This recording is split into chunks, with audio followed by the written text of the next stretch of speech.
Have you ever imagined that one of the most feared men in history could have made a real pact with the devil? Not as a metaphor, not as an exaggeration, but a literal pact. A dark agreement, sealed in silence, between an ambitious dictator and an unseen force in exchange for something he desired above all else: absolute power. This story begins like so many others, with an ordinary man, a country in crisis, and a promise of redemption. But unlike the others, it delves where official records hesitate to tread, the border between the rational and the occult. This story is not in school books. It does not appear in museums, and yet it survives. In forgotten letters, in secret diaries, in whispers of those who have seen too much and decided to disappear. Imagine living in a time where hope was rare, hunger was common, and fear constant. Imagine being surrounded by a population desperate for a savior. And then he appeared, a man with seductive words, piercing eyes, and mesmerizing promises. At first, no one took him seriously. He was just one of many. But there was something about him that bothered you, something that sent chills down your spine. Even without touching you, he seemed to pierce your soul, as if he knew what you feared, as if he could use it. Accounts from the time describe his meteoric rise as almost impossible. Alliances that appeared out of nowhere, enemies who mysteriously fell, funders who appeared with unlimited resources. The media, enchanted, said he was a brilliant strategist, but there was a side that could not be explained so easily.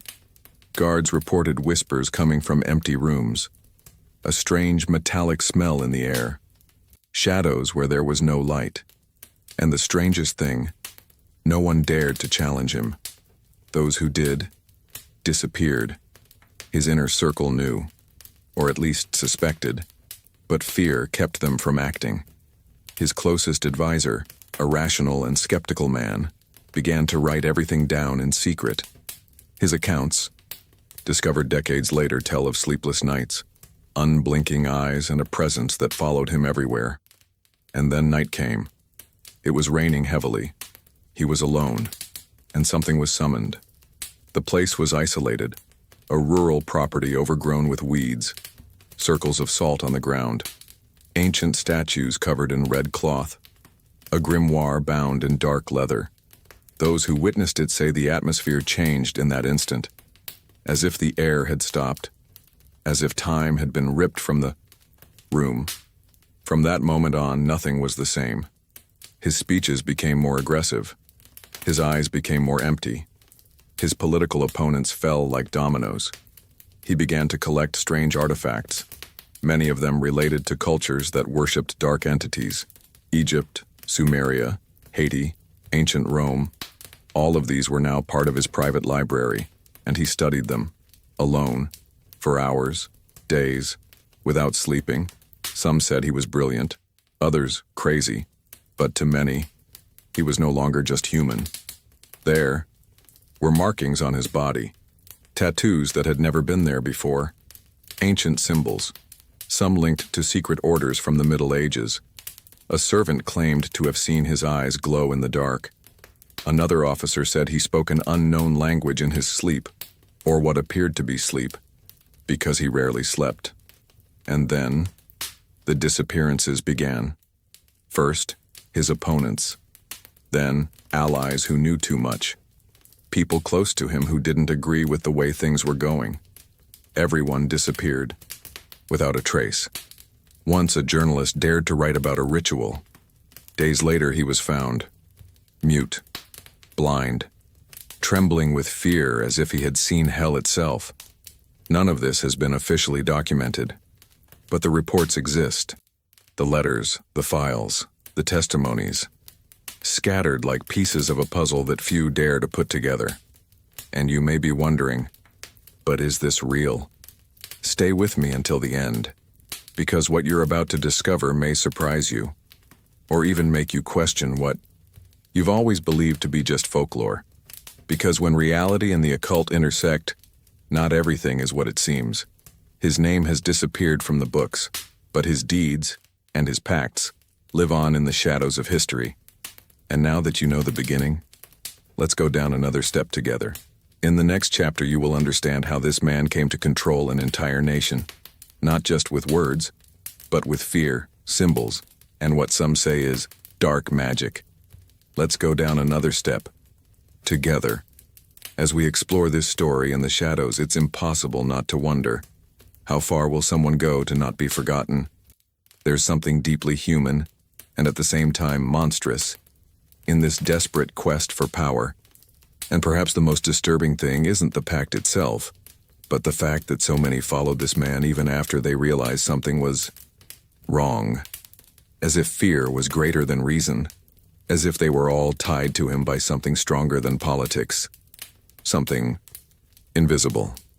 If this type of story also gives you that silent shiver, or perhaps makes you reflect on the limits between the real and the impossible, leave here in the comments what touched you the most so far.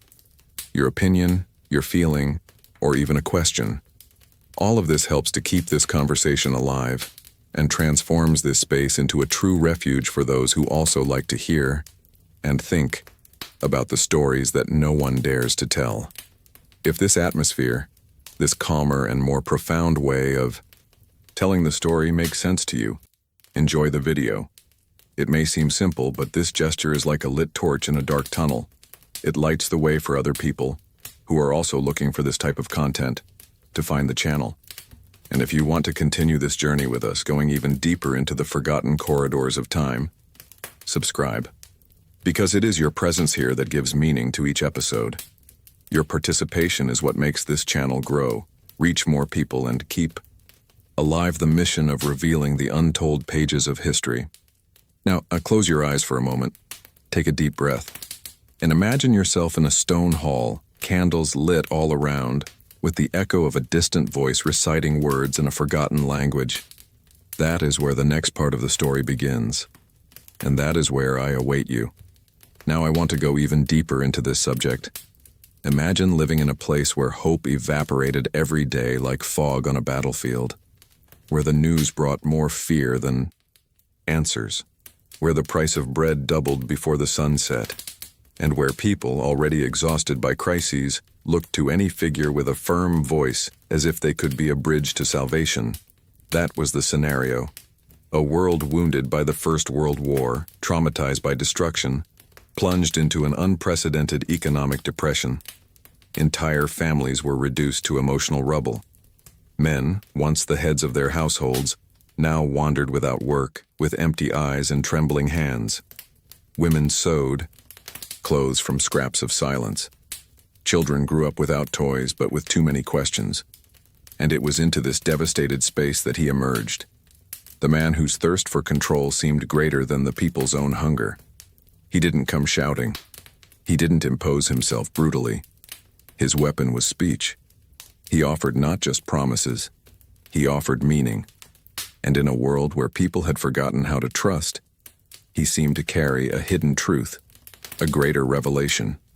It was as if he were saying, "What you live now is chaos, but with me there will be order." And there was something seductive about that proposition, something almost hypnotic. His gaze cut, not like a knife but like a sentence. It was direct, uncomfortable, magnetic. His words danced between logic and manipulation, between consolation and threat. And whoever listened to him felt, at the same time, protected and trapped. It is curious how the human mind can confuse authority with salvation. As in extreme times, any certainty can seem liberating, even if it carries the taste of iron. As the months passed, his presence became a doctrine. He ceased to be a politician and became a symbol, a representation of strength, of destiny, of purpose. In his face, people no longer saw a man. They saw a movement, and he knew it. In fact, he thrived on it. There was a hidden pleasure in his posture, a form of control that went beyond words. It was as if he were orchestrating an invisible opera, and each citizen was an obedient note. But while the eyes of the people were on the platforms, something was moving in the shadows. In closed rooms, decisions were being made that were far from moral. Pacts, not just political ones, were being made between cold walls, lit only by old chandeliers. People who had previously been seen as obstacles began to disappear, without protest, without fanfare, without explanations. And in the midst of all this, one detail began to catch the attention of the few who still had the courage to observe with critical eyes. He no longer seemed the same. His face hardened. His features, previously calculatedly human, now seemed static, as if carved in stone. Some said he slept little, others that he no longer slept. And there were those who swore that at night his voice echoed alone through the corridors. He began to frequent unlikely places, old abandoned churches, libraries that housed medieval manuscripts, forgotten cultures that spoke of portals, entities, intercessors. All of this was part of his new routine. But publicly, none of this was mentioned. He continued to be the leader, tireless, supposedly incorruptible, a nation builder according to the newspapers, a visionary, some said, a savior, his devotees murmured. But between each impassioned speech, between each gesture rehearsed before the crowds, the rumor grew that something else was guiding him, something he never named, but that passed through him like an invisible cloak. His power seemed to come not only from politics or weapons. It seemed to come from within, or from somewhere else, an ancient, primitive place, denied by logic, but impossible to ignore. And this is where everything starts to come together in a disturbing way. When we look behind the scenes of their advance, we realize that there was a meticulous sequence of decisions and events that pointed to a strategy that was not just rational. It was ritualistic. There was a mentality behind their movements that bordered on the mystical, the symbolic, the sacred, albeit inverted. The architecture of the palaces he built, the symbols printed on his robes, the precise times of his speeches. All of this followed a pattern, and the few scholars who dared to piece together this journey noted references that go beyond history, touching on occult traditions, astral conjunctions, and dates that date back to ancient invocation ceremonies. You may think this is all an exaggeration, but ask those who saw it up close, those who worked with him, those who behind the scenes heard things that would never be said publicly. They didn't laugh. They avoided commenting, as if they were afraid that talking about it might awaken something that should remain dormant. And perhaps that is what is most frightening. The possibility that he was not acting alone, that his decisions did not come from his mind alone, but from a silent, subtle influence, present in every breath, as if he were just a channel, an instrument. Comment below. I'm on this journey too, just so I know you're feeling the weight and strangeness of these revelations along with me. Because now that this veil has started to be lifted, there's no way to pretend it never existed. Now I want to go even deeper into this subject, because this is where history begins to twist in an almost uncomfortable way. When you realize that the most dangerous leaders were not always those who started out big. Some emerged in silence, on the fringes, in the dark, alleys of politics where no one paid attention, and this man, this name you may not have heard in history class, was exactly that, an ordinary face amidst the chaos, a quiet presence, even too quiet. But behind that calculatedly simple exterior was a strange fire, a drive that didn't seem natural. He didn't fit in. While others were trying to stay afloat, he was diving deeper. He wasn't just seeking election or government, he was seeking roots. It was as if he were seeking something greater than power, a kind of consecration. Few people realized this at first, but for those who were close to him, the feeling was undeniable. He didn't think like the others. He didn't react like the others. He didn't smile like the others. And when he spoke, there were meticulously thought-out pauses, eyes that went through, and a presence that grew even when he was silent. Between discreet meetings and unexpected decisions, he went from being a peripheral figure to a leader of the masses. It happened too quickly. There was no logical explanation. Experts said he was a strategist and disciplined, obsessive. But behind the scenes, the word was different. that he was being guided. Guided by what or by whom?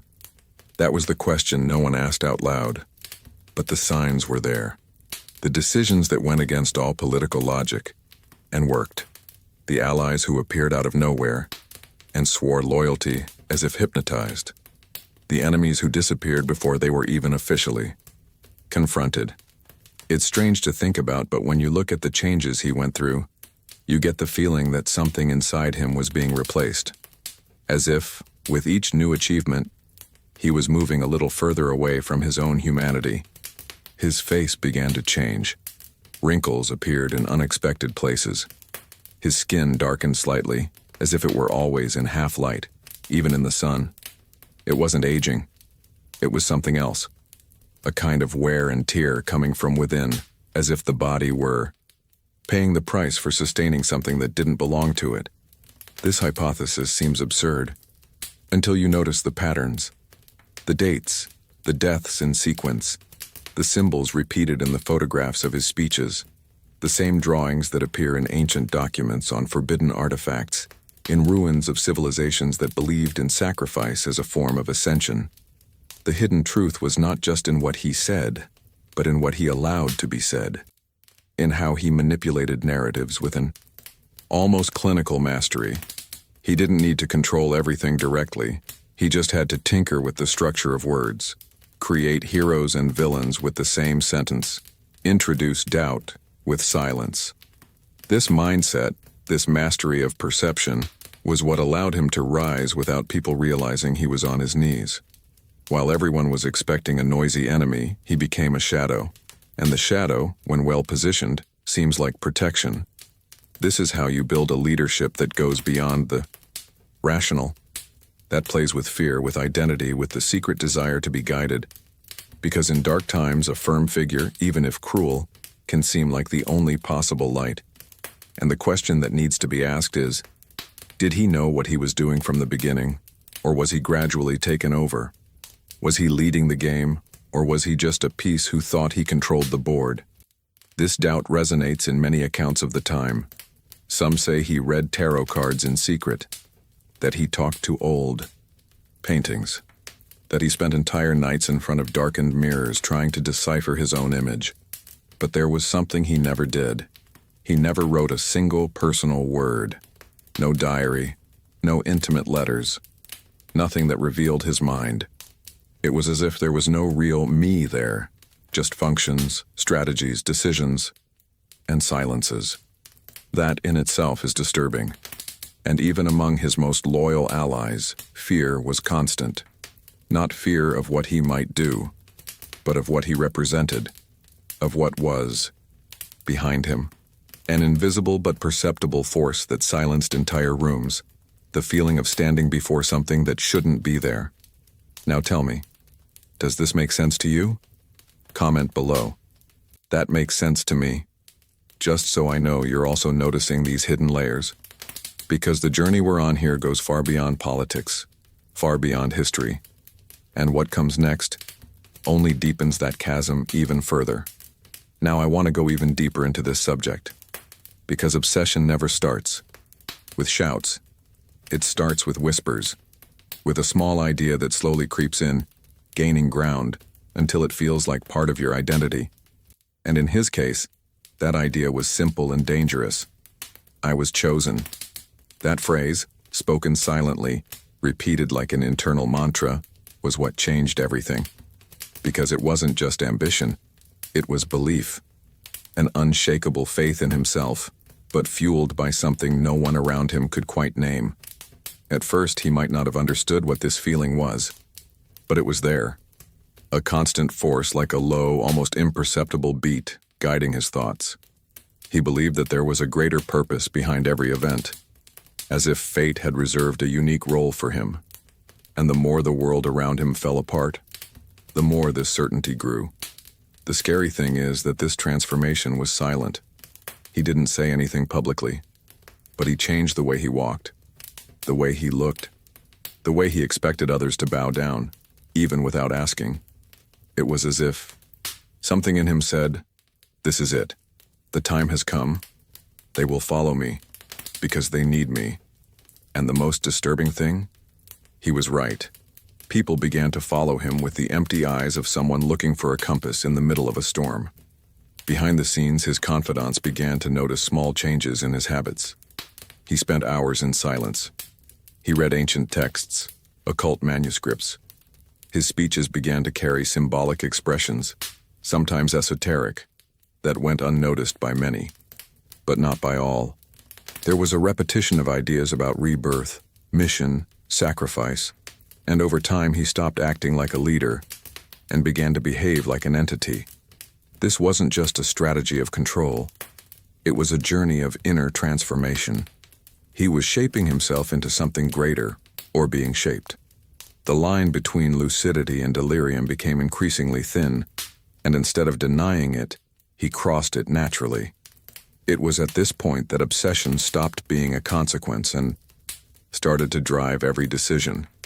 He began to withdraw. The meetings became fewer, shorter, more tense. Many left them without understanding what had been said, but with a strange sense of duty. There was something magnetic about his presence, a symbolic gravity, as if he had ceased to be flesh and blood and had become a living symbol, one of those who, even when they make mistakes, cannot be questioned.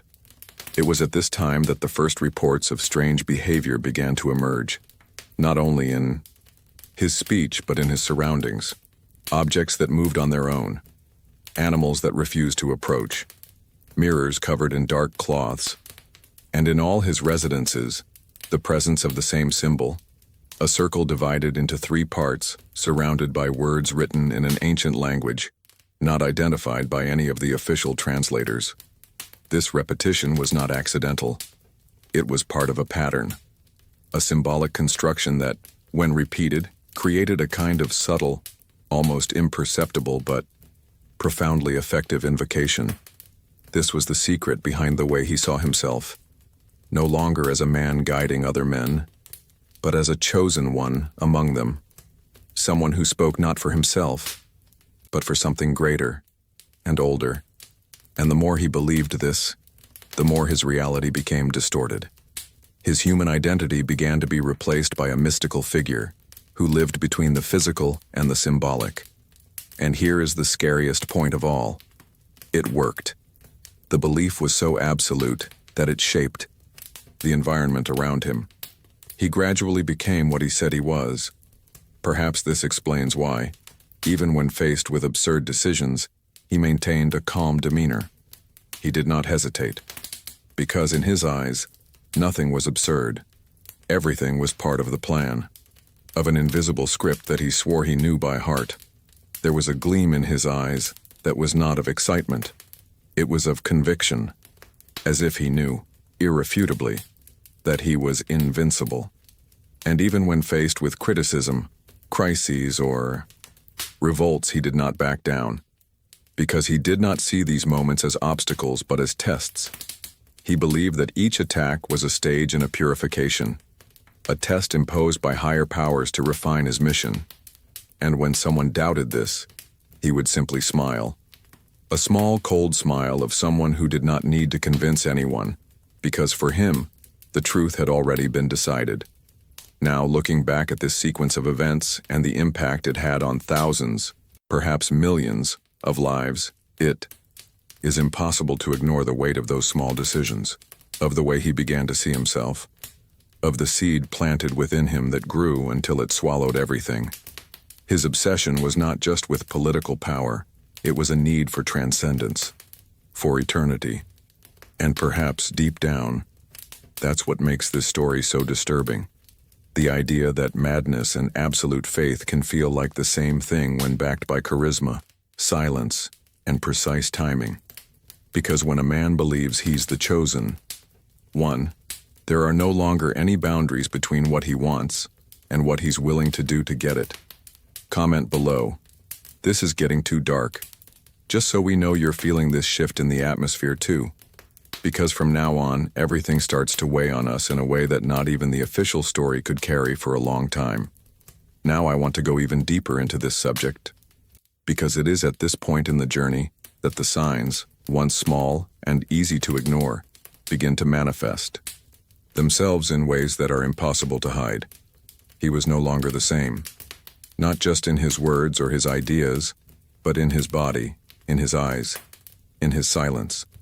Something around him began to distort, as if the air in his presence became denser, more charged.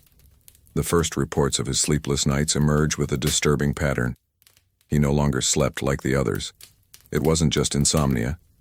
It was as if sleep wouldn't reach him, as if he was always alert, even when he was resting.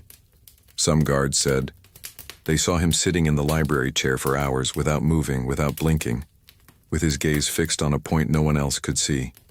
Other times he would walk down the hallway barefoot, wearing only a dark robe, muttering in an unrecognizable language. At first they attributed it to stress, but little by little it became clear that there was more to it. He said he could hear things, voices, whispers that told him what to do, that showed him the next steps. He even told one of his advisors that he didn't need to think anymore, because the answer came before the question. This frightened even the most loyal of his followers, because he spoke with a cold, emotionless conviction, as if he were simply repeating something that had already been decided somewhere else. These visions did not weaken him. On the contrary, they seemed to energize him. While others around him were getting sick, wasting away, lost in doubt, he was becoming more and more intense, almost unstoppable. And this only reinforced the idea that he was being guided by something, a constant presence that no one could see but everyone could feel. Some reported that the atmosphere changed when he entered a room. Animals became silent, the air became colder, clocks went a few seconds slower. Small details, but enough for the most sensitive to begin to avoid his presence. The few who dared to confront him even subtly were removed, replaced, or simply disappeared without explanation. One night, one of the palace cooks claimed to have seen her reflection in the mirror in the main hall, but it didn't move the way he did. It was as if it was a few seconds behind, or worse, as if it had a mind of its own. She asked to be transferred the next day and never spoke of it again. These kinds of stories were piling up, but no one dared to document them. Everything was said in hushed tones, in corridors and half-open doors. Even his closest generals felt uncomfortable. There was a kind of contamination going on, an atmosphere that was slowly transforming the place into a temple of silence and fear. And the scariest thing of all was that he no longer seemed surprised by any of this, as if he'd been expecting it, as if it was all part of the plan. He began to write less, talk less, but his gestures became more meaningful. Long, lingering looks that seemed to pierce through the skin and reach something deep inside people. Some nights he would ask that all the mirrors be removed from the house. Other nights he would demand that they be replaced in exactly the same places, with the angles adjusted to the millimeter. There was a logic behind this, although no one could understand it. It was as if he used the objects as points of contact with another dimension, another consciousness. The paintings on the walls also changed. He began to commission works with ancient figures, hooded, with their eyes turned away, their hands extended, always facing the center of the painting. When asked, he would simply say, "They observe. They have always observed." There was something ritualistic about everything. The way he dressed, the times he ate, the amount of time he spent in certain rooms, as if following a sequence not meant for ordinary humans. He no longer read speeches. He just recited them from memory, as if they came from somewhere else. One counselor even said that his eyes were no longer present, as if his body were there, but his mind was wandering to something much greater. And, the people, they remained hypnotized, because from the outside everything was going as planned. Public works, anthems, flags, promises. But inside the walls, where the walls had ears and the corridors seemed to breathe, the feeling grew that something was about to overflow. This man, who once walked among others, now walked surrounded by symbols, not only on paper, but in the energy around him. His words stopped being convincing and became inevitable. Even when he made mistakes, people did not correct him. Even when his decisions led to chaos, everyone found a way to justify them. because he was no longer just a man. He was a presence, an archetype, a force, an entity in the eyes of those who remained under his influence. And at that point, it was no longer possible to tell where reality ended and illusion began. Comment: I'm feeling this presence too. Just so we know that the tension that hangs over this story isn't just here, but there with you too. Because what comes next continues on this same frequency. Now I want to go even deeper into this subject, because up until now, everything seemed to be progressing gradually, one step at a time, an almost imperceptible transition between man and myth, between leader and symbol. But there is a specific point in this journey where the rhythm changes, as if time were contracting and all the previous events were just a preparation for something greater, a decisive moment, almost sacred. And it was on that night that everything truly changed. Little has been officially documented about her. Not even the most meticulous records of her direct assistants make clear reference to that date. It is as if time has been erased, as if someone has crossed out an entire chapter of the chronology, replacing facts with rumors, evidence with gaps. But what survives are fragments, snippets of loose accounts, scraps of unsent letters, scattered descriptions by people who were somehow close, but never actually inside. According to one account, the night was particularly silent. The kind of silence you can't hear but feel. The kind that seems to compress the air, slow down time, and leave everything in suspense.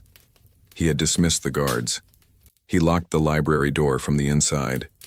And he lit all the candles one by one in reverse order, as if he were untying an ancient ritual known only to him. There was a book. No ordinary book. Its pages were thick, like cloth. The leather of the cover was stained and uneven, and there were symbols engraved with fire, not ink. They say this book was not in any registered library, that he had received it as a gift, years before, from a visitor whose name no one has been able to confirm. A name that disappeared from the archives as quickly as it had appeared. In this book he found instructions, not just texts, but maps of behavior, mental rituals, patterns of repetition, all leading to one central idea: contact, not in the generic spiritual sense that many seek, but something deeper, more dense. A direct, non-negotiable connection with an entity described only by features, not by name. A presence that did not demand worship, but demanded surrender. That night, the room was plunged into shifting shadows. Some candles flickered, others went out on their own. He remained standing, his eyes closed, whispering words that no one understood. Perhaps not even him.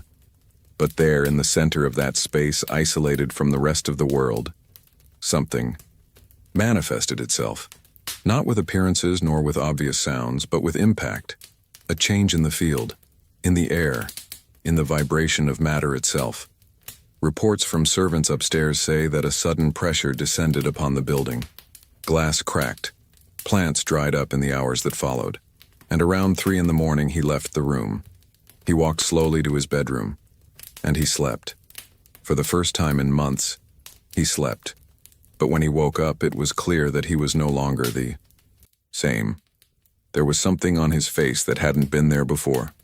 Not a mark, not a scar. It was more subtle. An absence. As if part of him had stayed in that room, or had been replaced. In the days that followed, his decisions changed dramatically. He began to act with almost prophetic precision. He knew events before they happened. He anticipated betrayals. He knew which alliances would last and which would fall apart, as if he were following the unfolding of a play written long before. His advisors began to follow him with fear, no longer with admiration. Devotion gave way to silent obedience, and the atmosphere around him grew denser and denser. Little by little, he began to incorporate phrases from the book into his speeches, without even realizing it. Expressions that made no sense to most people, but that had a strange effect on the audience, as if each word was positioned to reach not only the mind, but something deeper, more primal, a programming, an induction, and it was. During this phase that the first unexplained disappearances appeared. People connected to the press, members of the opposition, even former allies, simply disappeared, without a trace. And anyone who dared to question them found only one explanation repeated mechanically by everyone. They were not aligned with destiny.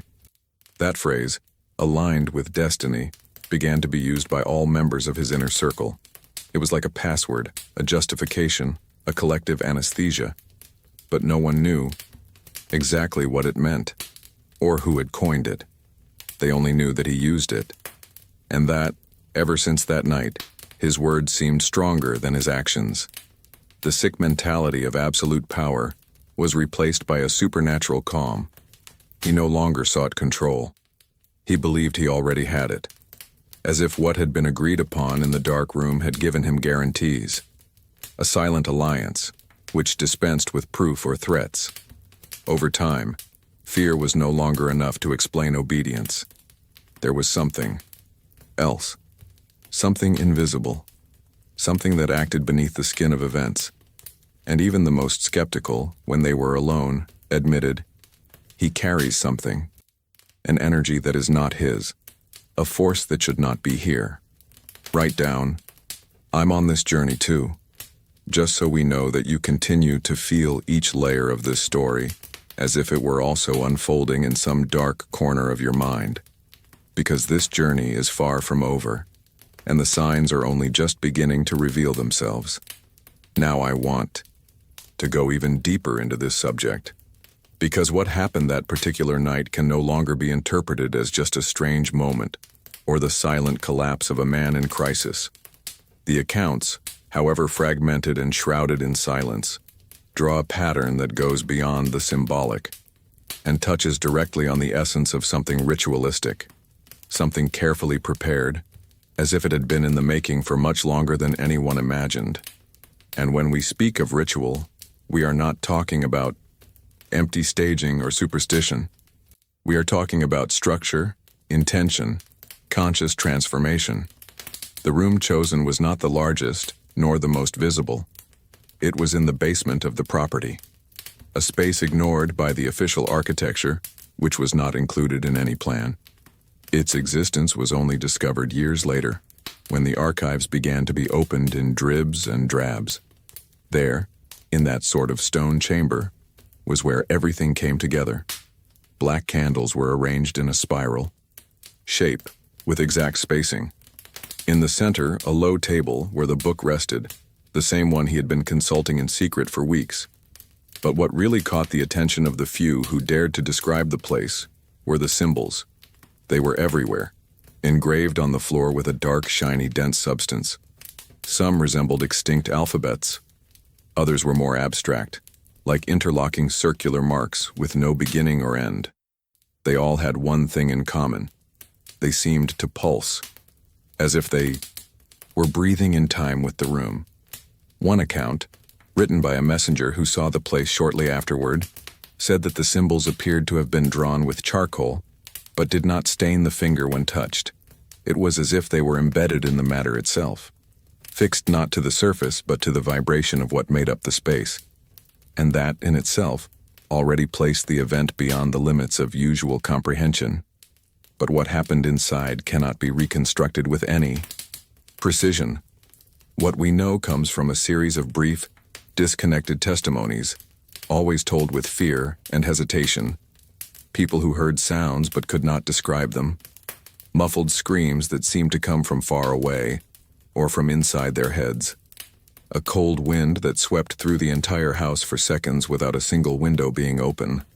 Some reported feeling intensely nauseous when they approached the living room door, even though they didn't know what was inside. Others said that the lights upstairs exploded simultaneously at 3:13 in the morning. Sometime later, the mansion's central clock never worked again. It stopped at that time, as if time itself had refused to continue. During this supposed ritual, he was completely alone. He did not allow anyone to be present, not even the most faithful. And when he left, hours later, his posture was different. Not exhausted, as one would imagine, but renewed, like someone who has just gone through a process of intense reconnection with something invisible and greater. The next day, all the mirrors in the house were removed. Some were broken. Others simply disappeared. The clothes he used to wear were replaced by custom-made pieces, loaded with visual meaning. Rich colors, stitching reinforced with small symbols on the lining. Even the smell changed. Some employees said that the room had a metallic aroma, almost imperceptible but constant. The most enigmatic thing was the appearance of a new mark on his ring, a detail that had not been there before. An inverted triangle surrounded by 3 thin lines and 2 dots in the center. No local goldsmith could explain how it was made. It seemed not to have been engraved, but rather to have emerged from the material itself. From that moment on, the ring was never removed again, not even during baths or official ceremonies. Coincidence or not, from that moment on, the decisions he made changed in tone.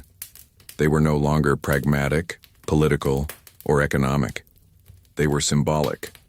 There was a logic behind his actions that escaped common logic, as if each public gesture was part of something bigger, invisible to the eyes of others, but essential within a hidden construction. Several of his speeches began to repeat identical phrases, as if they were anchored in a larger, older text. Quotes about purification, cycles, rebirth. Words that, if spoken out of context, might go unnoticed. But repeated with rhythm and intention, they created a dense, ritualistic, almost hypnotic atmosphere. Even the environments in which he appeared in public changed. The platforms for his speeches were reconfigured into precise geometric shapes. The lighting was adjusted to create shadows in specific positions. The music that preceded his arrival began to use unusual, almost dissonant keys that created a state of tense attention in the crowds. It was all part of a larger design, a journey that went beyond political power, beyond leadership. It was a path of profound transformation, not just of the man, but of the very reality around him. The hidden truth behind these choices is that it was not just about symbolism. It was practice. It was belief. It was pact. And when you look more calmly behind the scenes of the story, it is impossible not to feel that something was being invoked there, not with theatrical intention, but with dedication, with conviction, with the certainty that it was being heard by a force that does not reveal itself, but that responds. Comment below. This makes sense to me. If, at some point in this story, you also felt that there are forces that cannot be named, but that manifest themselves in the details. Because this narrative is still far from over, and what comes next begins to stitch together everything that seemed like just a coincidence. Now I want to go even deeper into this subject, because it was from that point on, that night shrouded in symbols and dense silences, that everything seemed to change direction, as if the story had stopped following a logical line and started to obey an invisible plot, driven by forces that cannot be discussed, only perceived. And for those observing from the outside, what happened from that point on was, to say the least, disconcerting. Everything started to work out, in an almost absurd way. Victories that seemed unlikely were achieved with surgical precision. What was once a doubt became a certainty. What was once a risk became a success. And most impressive of all was the way these victories fit perfectly into his personal narrative, as if they had been foreseen, written, just waiting for the right moment to happen. It was as if the world had bowed to his presence, and not the other way around. Economic growth, military expansion, ideological dominance. Everything moved forward in sync, as if there were a larger gear turning behind the scenes. He always seemed one step ahead of the others. He anticipated events, knew the exact time to speak, the exact tone to remain silent, the exact moment to act. This was no longer just strategic intelligence. It was something more, an almost supernatural reading of the flows of reality. And what about his followers? Ordinary people, once skeptical or indifferent, began to see him as something more than a leader. It wasn't just admiration, it was faith, a kind of devotion that went beyond the rational and into the symbolic. Blank stares, silent smiles, long, lingering applause, even when nothing was said. It was as if they were hypnotized by a force that came not from the words but from the air around them. The curious thing is that he no longer needed to try hard to convince. People believed before they even heard. His speeches were no longer meant to inform, they were meant to seal. It was as if his phrases carried a ritualistic energy, almost like incantations. Each speech reinforced the idea of destiny, mission, the sacredness of suffering, and the inevitability of victory. The transformation of the collective mentality was clear. People no longer saw him as a ruler but as an envoy, someone above human rules. And the more he was celebrated, the further he moved away from what he once was. His costumes became more symbolic. His public appearances became less frequent. When he did appear, it was always in places prepared with millimeter precision, subtle lighting, favorable angles, absolute silence. And most strikingly, wherever he stepped, the atmosphere changed. The temperature dropped slightly. Sounds seemed muffled. Animals reacted strangely. Some of his closest aides began to fall ill. Nothing serious, but constant. Paleness, fatigue, sleep disturbances. Others simply asked to stay away, claiming an unexplained malaise whenever they were near him for long periods. It was not openly discussed, but there was a feeling in the corridors that his presence drained more than energy. It drained identity. At the same time, he was getting richer. Not just with money, but with influence. The public coffers were multiplying. Investors appeared out of nowhere offering huge sums in exchange for ideological support. Companies were putting themselves at the service of the government with a commitment that seemed more like surrender. Everything seemed to be magnetized by him, as if a silent force enveloped him and spread. But behind this ascension, there was something that could not be ignored. Emptiness. It was as if the more he conquered, the less human he became. As if victory had an invisible price, one that was not paid with coins, but with essence. His eyes, always his eyes, were what gave this away the most. There was no longer a glow of achievement in them, but a kind of calm darkness, a depth without reflection. Even his former adversaries began to give in, not out of persuasion, but because of something they could not explain. What he said made sense, even when it did not. There was a mechanical acceptance, a collective weariness in the face of so much certainty. And then, obedience set in.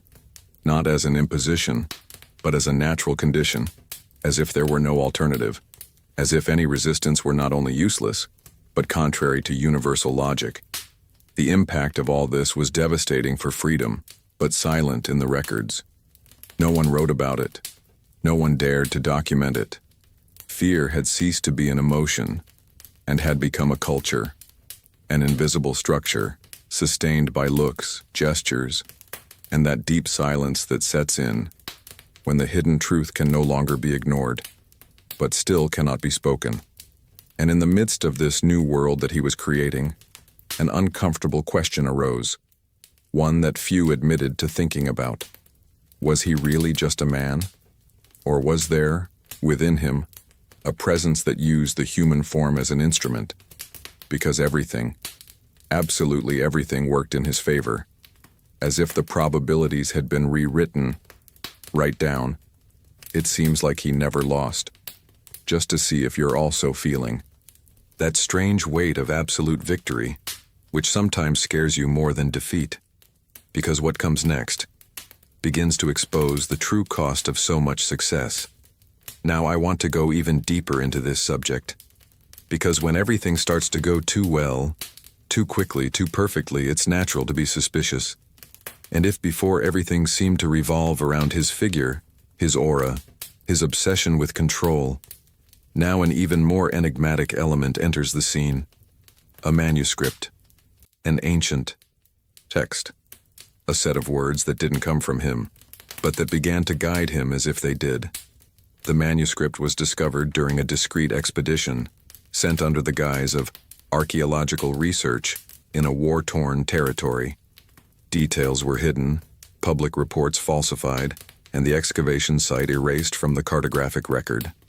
It was only much later that the first clues emerged. The ruins belonged to a forgotten civilization, whose name had never been associated with any modern empire. There, beneath a layer of stone that seemed to have been intentionally sealed, not by nature but by the will to keep something hidden, a box was found. Not made of gold, nor of wood, but of an unknown material, dark, dull, slightly warm to the touch. And inside it, wrapped in dry cloths, lay what would come to be called among the initiates the three-sided codex. This manuscript was unlike any other known. The letters did not belong to any classical alphabet. They were intertwined lines that seemed to move depending on the position from which they were observed. But more than the form, it was the content that was impressive. Because when read, and that term is insufficient here, the text seemed to speak to whoever was holding it. Not with direct sentences, but with ideas, with sensations, with mental instructions that arose spontaneously, as if they had always been there. And he, the dictator who no longer slept like the others, who no longer spoke like the others, who was no longer seen like the others, connected with the manuscript immediately. There was no surprise. There was no rejection. He knew exactly what was in his hands, as if he had expected it, as if part of him had come from there too. The prophecies contained in the codex did not predict dates, names, or territories. They were vague descriptions of states of existence, patterns of behavior, symbolic sequences that, interpreted correctly, gave access to precise information about future moments.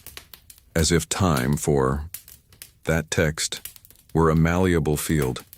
He began to consult it daily, and soon his decisions began to change tone once more. It was no longer political strategy that guided his speech. It was the fulfillment of stages, public rituals that, under the guise of national celebrations, hid the exact repetition of gestures provided for in the codex. Certain words were spoken on certain days. Certain objects appeared in unusual places, always reflecting the instructions that he now followed with silent devotion. It was as if his journey had gained a new depth, as if until then he had been only the receptacle, and now he was the instrument, the conductor, the one who translates what comes from beyond to the world of men. And everything, absolutely everything, seemed to conspire in his favor. The rains came at just the right time. Opponents fell ill mysteriously. The masses followed him with a faith that defied any logical explanation. And the most impressive thing, what he did in secret, the rituals, the readings, the interpretations, began to influence external events as if the boundaries between thought and reality were disappearing. Behind the scenes, only 3 people knew of the codex's existence. 2 of them died in circumstances that were never explained. The third disappeared. She was never seen again. But before she disappeared, she left a note that survived hidden among the security files. He doesn't read the book. The book reads him. The phrase echoed for years, and to this day, it remains one of the only clues as to what was really happening in that mind that no longer functioned within human limits. He no longer made decisions based on logic or even intuition. It was an absolute obedience to a greater narrative, to an invisible script written long before he was born. And this began to be reflected in his presence, not just in his words, but in his eyes, in the rhythm of his steps, in the total absence of hesitation. He no longer seemed like someone seeking approval or victory. He walked as if he already knew where everything would end, and this certainty, even without being spoken, spread among his followers like a gentle poison, the kind that intoxicates before killing. The hidden truth behind the codex was not what it said. It was what it activated. With each reading, with each new layer of text he unfolded, a subtle transformation emerged, in himself, in his decisions, in his consequences, as if the words of that manuscript were, in fact, portals, not just of understanding, but of access. Write down There's something bigger guiding this. If, on some level, you also felt that this story is not just about a man, but about a force that chose him to manifest itself. Because the next part is where everything starts to show its true form. Because when belief turns into absolute devotion, and devotion demands blind obedience, what remains is silence. The silence of those who disagree, but who also dare not disagree. And it was at that point that everything began to darken once and for all. Even then, despite the mystical aura that surrounded him, there were still dissenting voices. Few, but they were there. Experienced generals, advisors who had been by his side since the beginning, people who believed in his leadership but still retained the natural instinct to question, to ponder, to warn. But they started to disappear, not all at once, and not all in an obvious way. It was a subtle process. First, they were removed from their duties. Then they disappeared from the records. And then, the strangest part, their memories began to fade too. Those who remained avoided speaking their names. Some swore their photos had disappeared from the archives. Others said it was just collective fear, but there was something there that could no longer be explained by logic. One of the first to be eliminated was the general who had helped consolidate the first victories. A strategist, loyal, but pragmatic. He was last seen, leaving a night meeting with a grim expression, carrying a small envelope under his arm. What was in that envelope, no one ever knew. What is known is that, in the following weeks, he was accused of silent conspiracy, a term that had never been officially used until that moment. From this, a new internal doctrine was created. It was not enough to be loyal. It was necessary to feel what he felt. It was necessary to be in tune. Any hesitation was considered a symptom of contamination. And purification began to be applied with surgical discretion. Rituals which had previously been practiced only in secret began to leak through the cracks of power. Closed meetings ended with prayers muttered in a language that no one translated.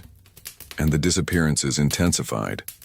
One advisor was removed in the middle of a speech without warning.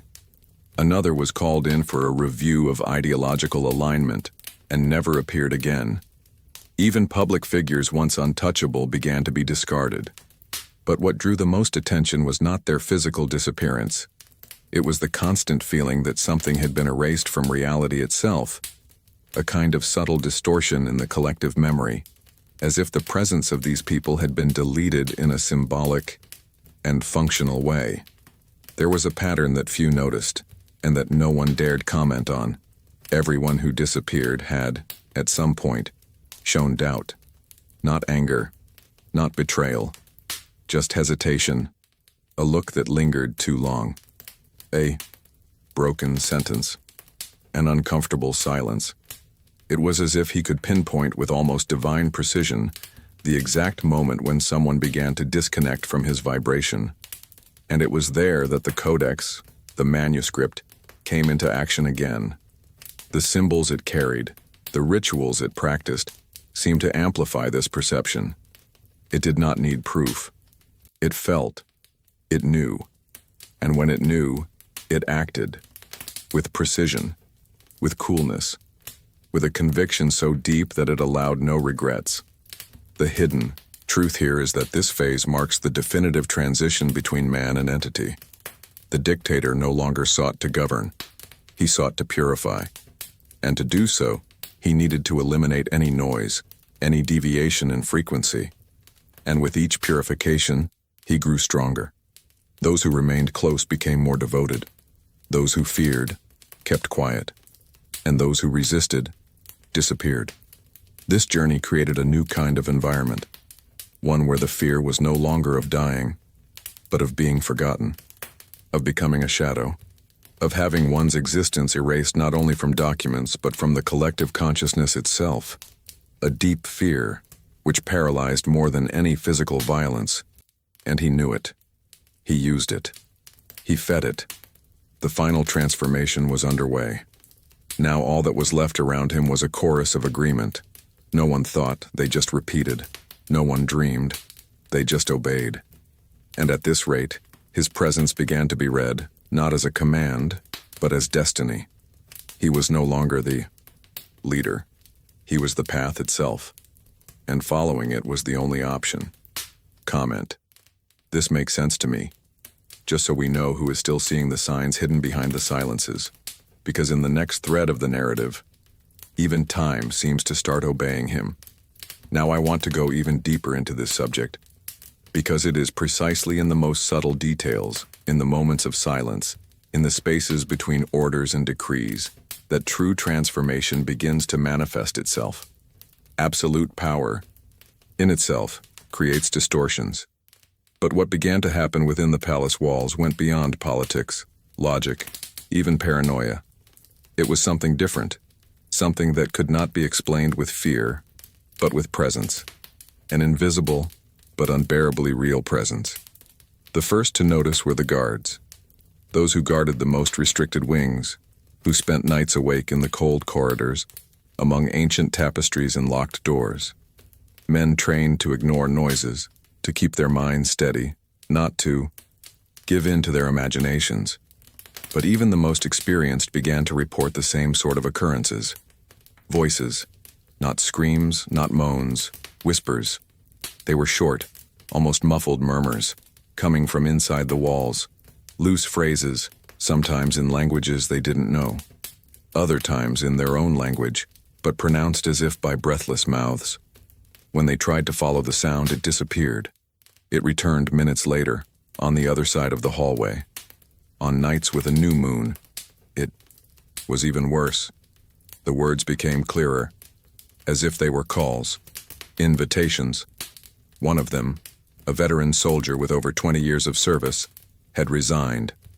After one night, he heard his own name whispered 3 times from inside the wall behind the main portrait in the North Gallery. He swore the voice was identical to that of his late sister. Other guards scoffed, until they began to hear names too, and not just names, dates, places, things only they knew. From that point on, new rules were introduced. No one was allowed to make rounds alone anymore. Shift changes were made with a strict protocol of double monitoring. Areas of the palace were sealed off. Entire wings that had previously been occupied were evacuated without official explanation. And it was in this silence that a sensation took over the place, that the space itself was conscious. The corridors seemed to lengthen or shorten, depending on the time. The shadows moved at a different pace than the lights. And the most intriguing thing, watches were constantly breaking, especially pocket watches. They were like distortion magnets. They never showed the same time, even if they had been synchronized minutes before. Employees began to sleep poorly. They had recurring nightmares involving the same scenario: a dark room, candles melting upward, and a figure sitting in the center, staring at them without eyes. Some never returned to work.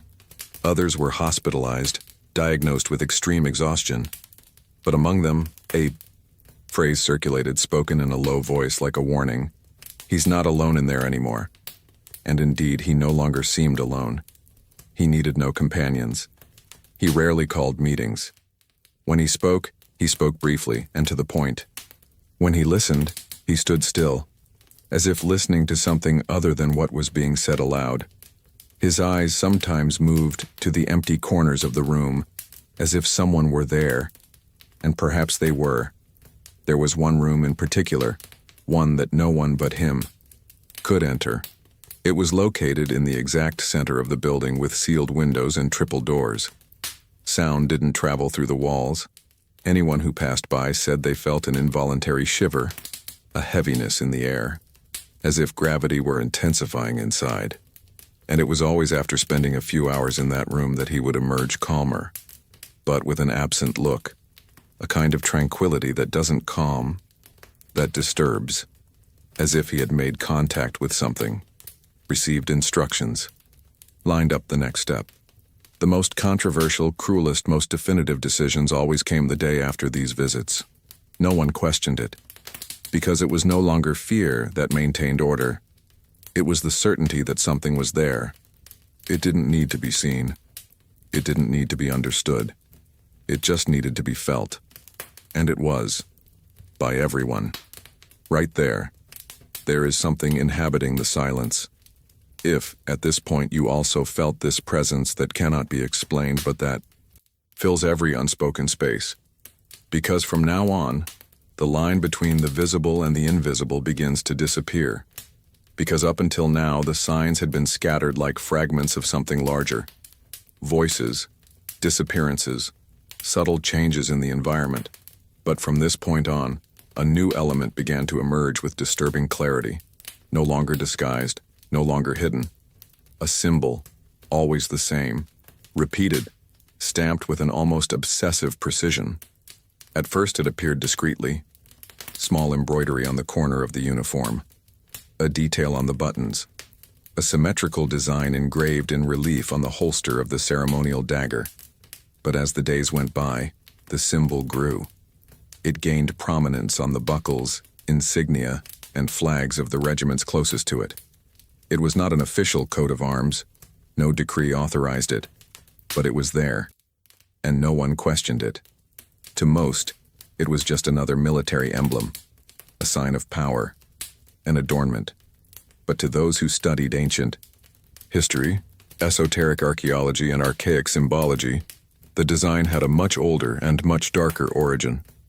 The main feature was simple, an open circle at the base, crossed by a vertical line with two hooks pointing outward, like curved horns. This was not modern art. The figure was identical to inscriptions found in the Near East, dating back more than 3,000 years. It was a symbol associated with secret invocation cults, focused not on gods, but on entities described as bearers of exchange, beings who did not give without taking something in return. In one of the independently translated tablets, the symbol was called Sir Nahum, or He Who Dwells Between the Promises. It often appeared alongside texts that spoke of alliances made on the threshold between the world of the living and the realm of shadows. Pacts sealed in exchange for absolute power, but whose ultimate price was almost always sanity, or one's own soul. And this is where things start to line up in an unsettling way. Because it wasn't just the symbol that was everywhere, it was the energy it carried. People close to it reported strange sensations when they touched it, even on neutral materials like fabric or leather.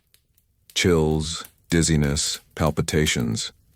It was as if the symbol wasn't just visual, it was functional, a seal, an amplifier, a channel.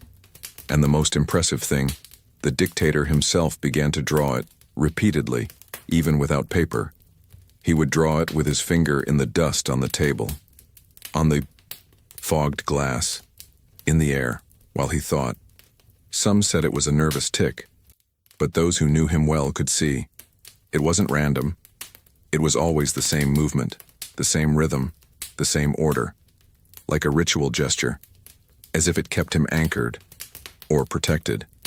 This behavior intensified in times of crisis, when rumors of revolts arose, when difficult decisions needed to be made. He would go into his private room, turn out the lights, and draw the symbol on the floor with charcoal. In a silence, alone. Then he would leave, calm, firm, as if he had been given instructions, as if he knew he was doing exactly what needed to be done. There are unofficial records that the symbol also began to appear in places where it had never physically been. On the walls of abandoned houses, on the backs of army trucks, unsigned graffiti in peripheral areas. It was as if it were spreading on its own, or as if someone, or something, was ensuring its spread. The hidden truth behind the symbol lies, not only in its origin, but in the way it became a point of convergence, a constant reminder that leadership no longer operated on human terms, that there was another agenda being followed, another order, another pact, whose signature was not in ink, but in presence. And perhaps that is why people, even without understanding, began to truly fear him. Not him, the man, but what came with him, what manifested itself around him, what occupied the space between his gestures and his words. Because the symbol, small, silent, almost invisible, was, in fact, the most obvious piece of everything. Comment below. This symbol says it all. if you also felt that this visual detail carries something much deeper than it seems. Because in the next steps of this journey, this same symbol will be used to open a door that perhaps should never have been touched. Because until then, all we knew came from whispered rumors, fragmented records, looks of fear contained in silence. But sometimes, the truth insists on not remaining buried, and that's how a rare piece emerged, a discreet small object with no apparent value, but that had the potential to turn everything upside down. A diary. Not just any diary. It was the personal notebook of one of the dictator's closest advisors, a man who spoke softly, always in the shadows, but had full access to decisions, private meetings, and, most importantly, behind-the-scenes information. Few knew that he wrote it. Even fewer knew where he kept. Most believed that it had simply disappeared like the others. But years later, during renovations in an old mansion expropriated by the regime, they found the notebook wrapped in waxed cloth between the floor beams, with a warning in Latin on the back cover: Non leger nisi paratuses. Do not read unless you are prepared. It was a mix of objective notes and fragments of outbursts, running words, dates, symbolic schemes, even small illustrations of circles, masks, and distorted figures. And as the pages progressed, the narrative became denser, more chaotic, as if the author's mind was slowly being consumed by the content he recorded. In the very first entries, he reports that, unlike the other advisors, he had been appointed not to advise, but to observe. His true role was to monitor the dictator's behavior, look for patterns, and report to the senior members of an unknown group called Orisium, supposedly an order created not to protect power, but to prevent it from getting out of control. But what he found went beyond what any of them had imagined. The accounts describe nights when the dictator met with hooded figures in windowless rooms, always placing objects in sequence: black candles, fragments of corroded metal, vials with thick dark liquids. The symbol we saw on the uniforms? It was engraved on the floor, made of ash mixed with earth and something else that he preferred not to identify. In one of the most disturbing pages, the counselor writes about a specific ritual that took place during a partial eclipse. According to him, the dictator stood motionless for hours while the hooded figures chanted impossible words. At the end of the ritual, one of the candles exploded without sound, and then, in his words, the air in the room grew thicker. It was as if there was someone else there, someone who had not come through the door. The most curious thing is that the diary never mentions the devil, Satan, or any traditional entity.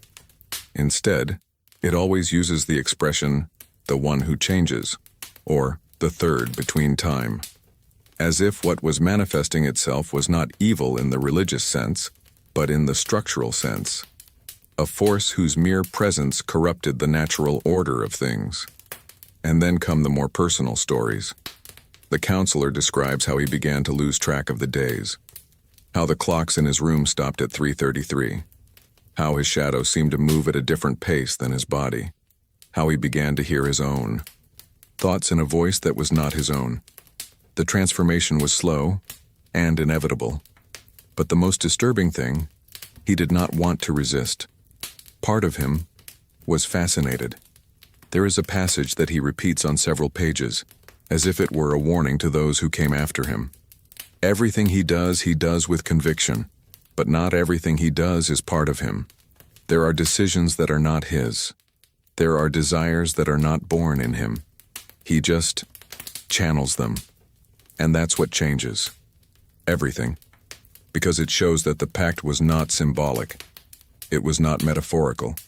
It was a surrender, a loan, a merger, and that every victory, every achievement, every gesture of authority came with an invisible cost. By the end of the diary, the letters are beginning to falter. The lines are shaky. The sentences are incomplete. But there is one last note, written in almost childlike handwriting, in a corner of the page. He didn't sell his soul. He gave it away. And now there's no turning back. Now I want to go even deeper into this subject, Because there are events in history that seem to have been designed not to be understood, but to be feared. And the case of the forgotten, or rather, erased village is one of those. To this day, almost no one dares to mention its name, and perhaps they don't even need to, because its absence is more present than its memory. What is known, in a very fragmented way, is that this village did exist. Old documents show birth records, commercial transactions, and even participation in national events. It was an isolated place, but with a life of its own, a small traditional community, far from the decision-making centers. A place that, for all intents and purposes, posed no threat whatsoever. And that was precisely why the shock was so great when she disappeared. It wasn't an explosion, nor a natural disaster. There are no craters, no rubble. There is dirt, just dirt. A uniform expanse of moss-covered ground. No signs of construction. No trees that appear to have ancient roots. The land looks newborn, as if everything there has been reset. The first reports emerged about a year after the last correspondence from the village. Relatives in neighboring towns began to notice the silence. They were no longer receiving letters, no visitors, no news. A small group decided to go there. What they found was absence. Literally, roads that once led to the village now ended in nothing, as if the path had been cut off from reality. But the surrounding terrain remained the same. The strangest thing is that maps from that year no longer included the village, as if it had never existed. And before long, the lack of records began to contaminate even the old archives, as if something or someone was retroactively erasing its history. Even people began to forget. Those who had relatives there felt a diffuse, confused memory, as if they no longer knew what was a dream and what was a memory. And the dictator? He never commented. He never denied it. He never officially acknowledged it. But in one of his last public appearances that same year, when visiting a military base near the former village territory, he said, without context, "Some places are better when they return to silence." It was the only sentence, recorded by a single journalist. A loose line that, for those who already understood the background, was a weightless confession, but with impact. After that, rumors began to circulate about the real reason. Some said that the village had resisted participating in the rituals, that a local elder had said that the symbol used by the regime was cursed. Others swore that the villagers had begun to exhibit strange behavior after an eclipse. Visions, voices, mass outbursts. There were even reports that the villagers themselves asked to be taken away, as if they had already known what was coming.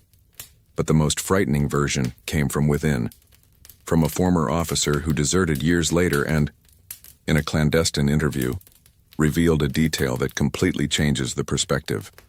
He said that the disappearance of the village was not a punishment. It was an experiment. That the community had been chosen for a specific reason. Its geographic location corresponded exactly to the center of an ancient diagram found in the final pages of the Codex, the same manuscript that guided the dictator's most hidden actions. According to this diagram, that specific point on the map served as a disruption mirror, a place where the boundaries between realities became more fragile, and that, during a certain celestial alignment, it was possible to transfer, not destroy, transfer, take an entire reality from one plane to another. A village, its people, its energy, everything. In exchange, the officer said, something was brought back, and therein lies the crux of this revelation. It was not the disappearance of the village that shocked the initiates. It was what happened after it. Because some residents of neighboring towns, especially children, began to dream of people they had never seen, but whom they described in great detail. People who wore country clothes, who spoke ancient words, who said they were stuck in the middle of time. Some of these children began to draw the symbol. Others began to speak in dead languages. But the most disturbing thing? When asked where these people lived, they all pointed to the same place on the map. the one where the village had existed, or rather, existed. And the dictator in the meantime became increasingly introspective, less human. His speech no longer had the same rhythm. His gaze wandered, as if he were listening to sounds that no one else could hear. He was older, but strangely more lucid, like someone who knew he was getting close to concluding something. And all of this converges to a hidden truth. The massacre, if we can call it that, was never about extermination.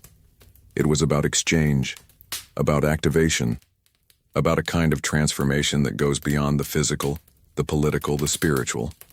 A journey back and forth between dimensions that cannot be put into words, but that leave visible marks. Write down, some things are not from here. If you also felt that this event was less about power and more about passage, because the next line of this story may very well touch what is still left of our reality. Of course, here is the next part of the script with approximately 7,000 characters, following exactly the tone, style, and structure of the previous blocks. Now I want to go even deeper into this subject, because what happened beyond the reach of the public eye was no longer a secret among the few who dared to pay attention to the details. And there was one place in particular that seemed to concentrate everything that was most hidden, most silent, and most dense in that journey of power and shadows. The castle, originally built as a ceremonial residence, it would become something much greater, or perhaps much smaller, depending on the perspective.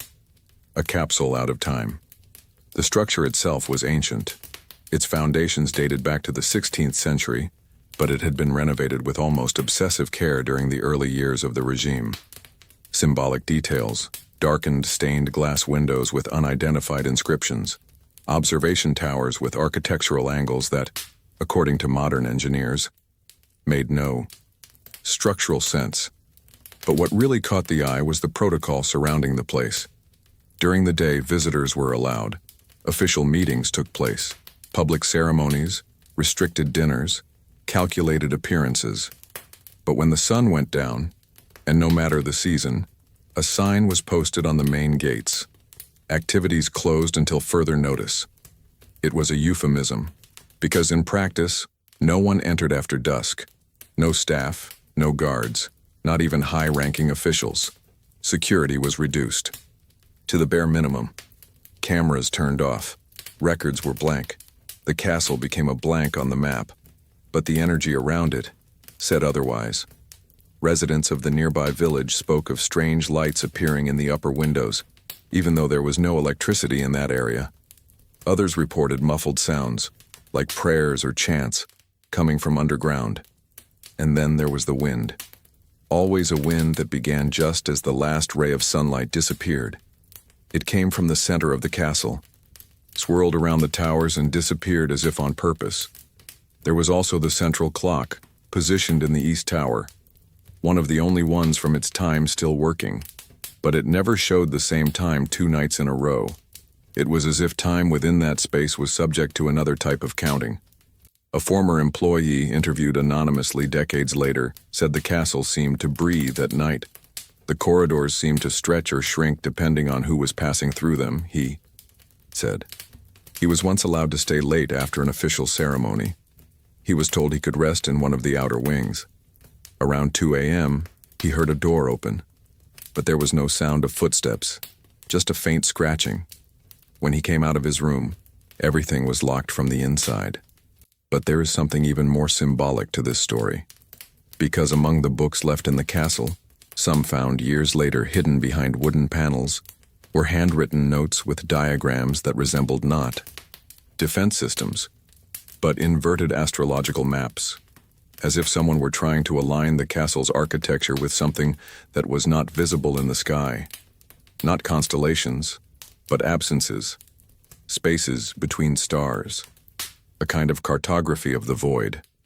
And there is a name that recurs in these documents, Lyman. Translated from Latin, it means threshold. The assumption among scholars is that the castle was modified to become this threshold, a transition point, an in-between place, neither the territory of the human world, nor completely surrendered to what lay beyond. It was a bridge. With each night spent there, the dictator seemed to come back colder, more centered, but at the same time, more absent, as if little by little, he was emptying himself inside to make room for something greater. His eyes no longer responded to the light in the same way. His tone of voice gained echoes, even without a microphone, and his decisions became simultaneously more cruel and more strategically perfect. Some said that one night he did not leave the castle, that at dawn the guards found the command chair empty, but still warm. The candles were half burnt, and that a few minutes later he reappeared walking through the gardens, his hands clean, his gaze calm, as if he had just gone for a walk. But the only visible mark was on the floor of the inner room, the symbol, again, drawn in soot, and in the center, a new circle, filled in. It's this kind of detail that transforms a physical place into a sanctuary, not because of traditional religion, but because of devotion to a hidden purpose. A space where laws no longer apply, where decisions are no longer made, only executed, where power is no longer sought, but nurtured. And that was the castle. A structure made to contain what should not be released, but which, over time, began to be used to attract. The epicenter of a silent transformation that shaped not only the dictator's mind, but the very fabric of reality around him. Right there, he became the threshold itself. If you also feel that in that place power stopped being human and became something that crosses worlds without asking permission, because what that castle guarded at night still echoes for those who dare to remember. Now I want to go even deeper into this subject, because there are stories that defy all known logic, stories that are not written in history books nor taught in schools, and yet they survive, muttered between ancient walls, preserved by eyes that prefer to close. And it is within this veil that we find the strangest, most disturbing, and perhaps most revealing story of this entire journey, that of the woman who claimed to have seen the devil. Little is known about her. Her name was erased from official records. The village where she was born no longer exists. Some say she was a nurse. Others say she was a cook in the castle. There are those who swear she was just a peasant girl who lived in one of the neighboring regions and was forcibly taken to work. But what everyone agrees on is that one night she was seen leaving the castle gates, alone, barefoot, her clothes covered in dirt and dried blood, her eyes opaque and her mouth completely still. She didn't say a word. She didn't make a sound. She didn't respond to touch. But she was alive. She walked with slow, steady steps, as if she were returning from far away, or from nowhere at all. When she was finally taken in by a family from the nearby village, her physical condition did not indicate serious injuries, but something in her had been ripped out. Over the next few months, they tried a variety of treatments, religious, medical, even animal magnetism, a popular technique at the time for deep trauma. Nothing worked. She ate little, slept almost all the time, and when she woke up, she would stare at the ceiling, as if waiting for something. But one night, during a thunderstorm, she had a seizure. Agitated, she gesticulated frantically with her arms. And then, for the first time, she spoke. A single sentence repeated 4 times. "He has eyes that burn from within." After that, silence returned. But to those who heard her, there was no doubt. She had seen something. Not a metaphor, not a delusion. Something real, tangible, something that no one should see. A few months later, while a young caregiver was trying to stimulate her speech by showing her cards with simple images, flowers, faces, objects, the woman reacted violently when she saw a specific drawing, a circle with 2 horns pointing outward. The symbol. She screamed, but not with her voice, with her body, as if every muscle was trying to block the symbol from existing. She scratched her own skin until it bled, and after that, she refused to make eye contact with anything circular. The curious caretaker began to discreetly investigate. She discovered that, weeks before the event at the castle, the woman had confided in a friend that things were moving under the floor, at night, and that, on one of the nights she was awake, she had seen a figure standing outside the window of the dictator's room. But the reflection in the glass showed two figures, not one, and one of them had no face. From there, parts of the story emerge that make us rethink what is reality and what is noise in human memory. There are mentions of a room without echo, where every word was absorbed by the air, of a mirror that reflected the observer with a 2-second delay, and, most importantly, of a figure in a red robe who spoke without moving his lips, and whose hands never touched the floor. This being, according to her, looked directly into people, not as someone who observes, but as someone who evaluates, as someone who measures value. And every time someone looked back, something inside that person seemed to get lost, and she stated, with the little she could express, it was not the devil that they said in churches. It was another type of entity. Perhaps most disturbing is her description of the sound, a sound she claimed to hear not with her ears but with her bones, a kind of low rhythmic vibration that came not from outside but from within, as if her own body were beginning to resonate with that presence, a melody of decay, made not of musical notes but of intention.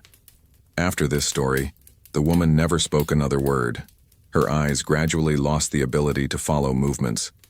Her wrists would get cold at night, even in high temperatures, and, according to her caregiver, in her final days she smiled, a small, almost childlike smile, but it didn't match her empty gaze.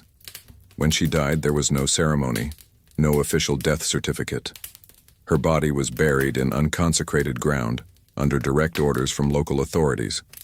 But her caretaker, years later, wrote an anonymous account of what she witnessed, and the last paragraph of her text is impossible to ignore. She wasn't afraid when she left. It was as if she had been there before, as if what she saw wasn't the end, but the beginning of something yet to come. And that is what haunts those who know this story to this day. Because of all the witnesses, she was the only one who came back, the only one who crossed the threshold and returned with fragments of a truth that most could not bear to hear. And the question that remains is, why was she left alive? Or worse, was she really left alive? Or was she just returned with another function? Comment there. She saw, and did not forget. If you also feel that there are stories that carry more than just memories, they carry warnings. Because what she saw in that castle may have been just the first glimpse of what was about to cross the veil. Perfect. Here is the next part of the narrative, keeping exactly the same tone, style, and flow as the previous blocks, with about 7,000 characters. Now, I want to go even deeper into this subject, because every rise built on pacts, no matter how hidden, carries within itself the seed of downfall, and with him, it was no different. The war, the one he himself had started with fiery speeches, ruthless strategies, and an almost supernatural confidence in victory, began to turn against him. But not abruptly. It was a wear and tear, a slow corrosion. And the most intriguing thing is that it didn't seem like a miscalculation. It seemed like a planned collapse. The signals began with minimal failures, troops that got lost, on already known routes, weapons that failed without explanation, communicators that transmitted unidentified voices during the early hours of the morning, and, most curiously, an abnormal cold that appeared on the battlefield shortly before each significant defeat. It was not geographic, it was symbolic. The soldiers reported feeling a presence when the temperature dropped, something that was not watching them, but weighing them down. Some spoke of bad luck. Others said that the pact had an expiration date, that the price charged was finally being paid, because that which seemed to protect him and made him untouchable began to charge for each step forward, and mistakes stopped being common. They began to seem like traps set from within, as if someone or something was inverting the pieces on the board. The dictator, once unbeatable and almost omnipresent in military decisions, began to avoid strategic meetings. He said he needed time to silence internal noises. He delegated vital decisions to inexperienced commanders, trusting more in hunches than in reports. He began to plot escape routes before the battles even began, not out of cowardice, but as if he knew that the outcome had already been sealed on another plane. And then came the desertions, not just infrequently but in droves. Entire units disappeared. Some reappeared days later, disoriented, as if they had wandered into invisible fields. Others were never seen again, but accounts left by soldiers before they deserted included phrases like, "The wind calls us by another name," and "The voice of the enemy now comes from within." There was something much bigger than geopolitics at play here.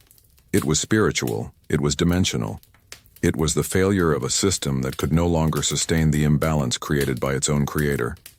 And at the same time, the dictator's face began to change. His official portraits began to be retouched more frequently.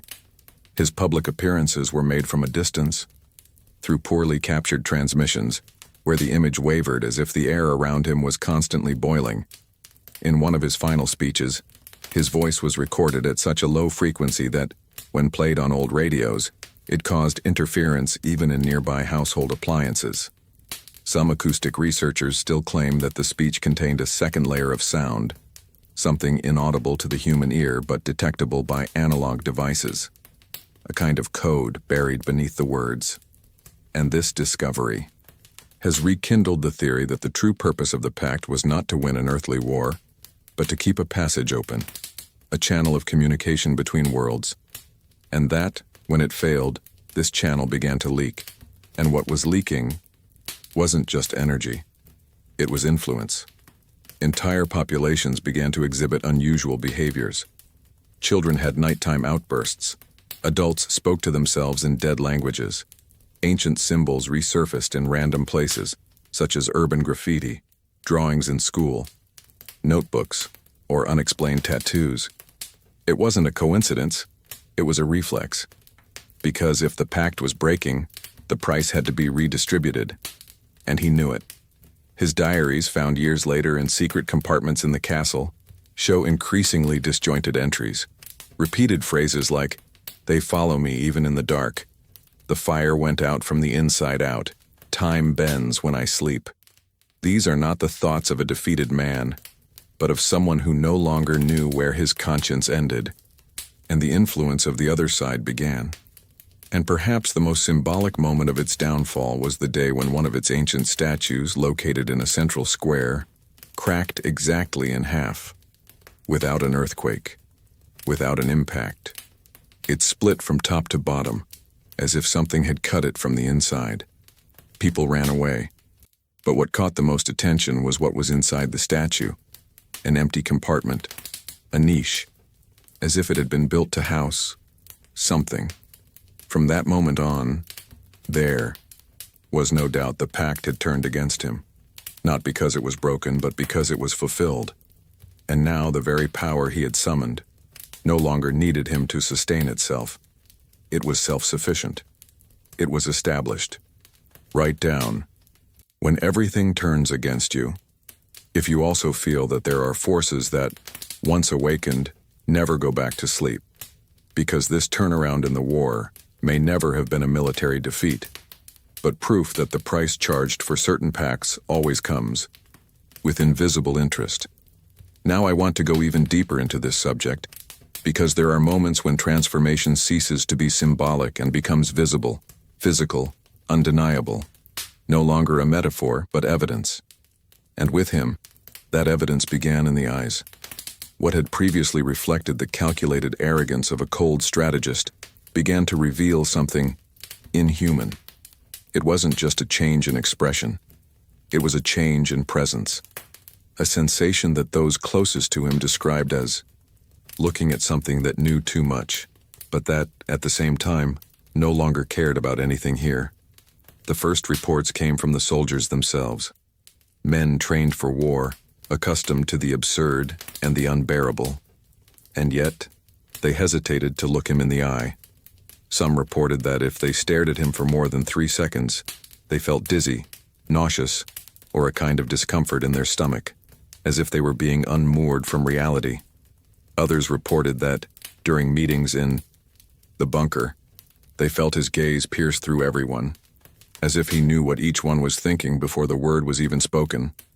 One of the senior generals, before he mysteriously disappeared, is said to have told a confidant, "When he looks at you, you feel that it's not him there. It's something else, using his body as a window." This phrase was recorded anonymously in a diary found years later, among discarded papers from a decommissioned military base. And the most disturbing thing is that other accounts unrelated to each other used almost identical expressions. Window eyes, eyes without pupils, even when there were ones, eyes that always seemed to see through. But what makes this even more disturbing is that his photos started to malfunction. High-definition cameras recorded his features normally until the moment the shutter captured the reflection of his eyes. In several images, his irises appeared completely dilated, even in bright environments. In others, there was a dull bluish glow that seemed to come from inside his eyeball, as if a light bulb were hidden behind the retina. The regime-controlled press began to avoid close-up portraits. The images were softened, retouched, and an informal order was issued. No one was to make eye contact with him for more than 5 seconds. The official excuse was maintaining supreme authority. But behind the scenes, the explanation was different. The eyes were revealing what could not be seen. A personal photographer for the dictator, who later fled abroad, said in an interview that one of his last photographs showed multiple reflections in the eyes, as if multiple versions of the dictator were looking back through the same face.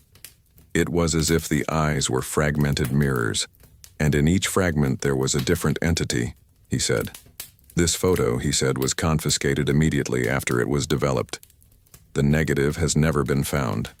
The symbolism behind this has not gone unnoticed by occult scholars.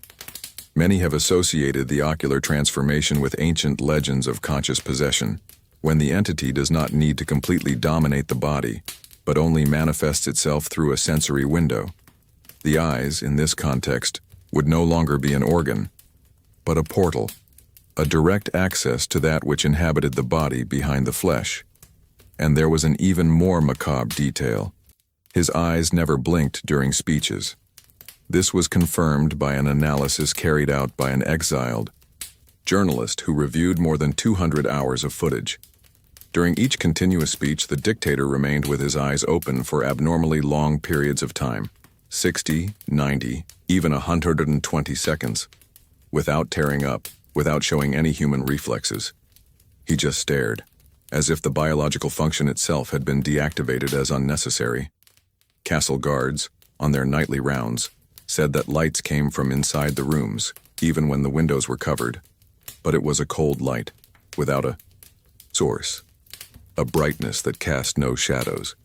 And some of them said in whispers that when he walked through the corridors, the mirrors in the main hall fogged up, even without steam in the air, and that his reflection did not exactly follow his movements. It was as if something was manifesting in real time, molding his body from within, adjusting his features, and his eyes, always his eyes, were the center of this mutation. There were nights when he would emerge with his eyes completely black, with no visible sclera. Other times a golden glow would pulse as he passed through gates like a trigger mark. And even those who believed in nothing beyond the physical world recoiled, because before that gaze, even the most skeptical felt an instinctive certainty. That was no longer a man. It was a shell, a channel of something that had crossed an irreversible line. Comment there. Something was looking back. If you also feel that there are eyes that not only see but pass through us, as if searching for something we don't even know we have yet. Because when even the reflection hesitates to follow a face, perhaps what lives behind it no longer belongs to this world. Now I want to go even deeper into this subject. Because when even death seems to hesitate, it is a sign that we are dealing with something that no longer bows to the rules of this world. And that was what began to frighten not only the enemies, but also the dictator's own allies. It was no longer a question of our political power or strategic control. It was something else, something that touched on the unquestionable, the impossibility of being destroyed. The first attempt was made quietly, inside the palace itself. An experienced guard, trained since his youth to protect the regime's elite, had been secretly selected to put an end to the cycle of domination that, in the view of some, threatened the very existence of the nation. He knew where, when, and how to act. During a half-light event, he approached. With the perfect disguise, he fired at point-blank range, 3 shots, straight to the chest. But what happened? No one could explain. The bullet sped through the air, and simply didn't continue. There was no impact. There was no blood. The sound was muffled. And for a second, everyone present froze. The dictator looked directly at the guard. No surprise, no fear. Just a faint smile that didn't reach his eyes. The guard fell to his knees before he was even touched. He was reportedly mumbling, "Nonsense," as if something had entered his eyes and scrambled his mind from the inside. After that, there were other attempts. A car bomb prepared by rebels exploded just a few meters from the presidential convoy. Everything around was consumed by fire. Everything. Except the car he was in. Not a scratch, not a single heat mark. The vehicle seemed to be armored by something denser than metal. When the security cameras were analyzed, they revealed a disturbing detail. At the moment of the explosion, time seemed to slow down for 2 seconds. The video was distorted. The image shook. And for a fraction of an instant, the dictator simply disappeared from the recording. Witnesses said he was looking out the window seconds before the detonation. But when the fire started, the window was empty. And then, seconds later, there he was again, sitting, motionless, untouched, as if nothing had happened. The paramedics, though skeptical, said they felt an inexplicable pressure in the air when they tried to get closer, an invisible, almost magnetic resistance that prevented anyone from touching him without his permission. A third attempt involved poison, a plan hatched within the official kitchen itself. The substance was known to leave no traces. Mixed with wine at a private dinner, it was offered with all the formalities of a welcoming ritual. He drank. He smiled. And staring into the empty glass, he said simply, "Do you really think that something made by human hands can bring me back?" Hours later, the 2 people responsible for the attempt were found in their rooms, asleep, forever. No signs of violence, no traces of blood. Just an expression of forced peace, as if they were dreaming of something much bigger than this world. No one understood, but everyone was afraid. And that's when everything starts to take on new meaning. Because these failures, or rather, these impossibilities, don't suggest luck. They suggest a kind of protection that goes beyond the physical. As if the pact itself had become a shield, a contract signed with a clause that said, as long as it is useful, it does not die. And that usefulness didn't seem to have come to an end yet. There are even secret documents that mention a kind of slow-down aura around him. Forensic scientists, speaking anonymously, reported that his heart rate readings would fluctuate dramatically during intense meetings, dropping to levels unsuitable for life, and then returning to normal seconds later. It was as if he had control over vital functions, or as if he no longer depended on them. And most frightening of all, reports from witnesses on the battlefield claim that he would appear in places where he could not possibly be, as if he were bending the space around him, as if he were in 2 places at once. One commander reported seeing the dictator observing a battle from the top of a hill, while the news broadcast, live, his presence in another country. When questioned, he replied, "Both reports are true. These accounts, as unbelievable as they may seem, are recorded in archives that have never been made public. But they did escape, because where there is something too supernatural to be contained, there is always someone willing to tell." And these failed assassination attempts did not weaken the regime. On the contrary, they reinforced the myth. They transformed him into an untouchable figure, a chosen one, an immortal, a man who had crossed the point of no return. Comment below, what cannot die? If you also feel that some stories are not about survival, but about what becomes indestructible when it is no longer human. Because in the next part of this journey, we will understand what prevented him from being defeated, and why this power began, little by little, to corrode the world around him. Of course, below is the direct continuation, faithful to the previous narrative tone, and with approximately 7,000 characters, as requested. Now, want to go even deeper into this subject, because something about that last speech seemed to go beyond politics, beyond symbolism, beyond even the figure of the dictator. That night was not just the end of an era. It was the beginning of a silence that still haunts the few who witnessed what happened. The entire country stopped to hear what they said would be a definitive speech, a message about the course of the war, of the nation, of the very destiny of the people. But no one was prepared for what was actually delivered. The room where he spoke had been altered. The carpets had been removed. The windows were covered. The columns were decorated with black stripes, symbols that no one recognized, but that seemed to have been there forever.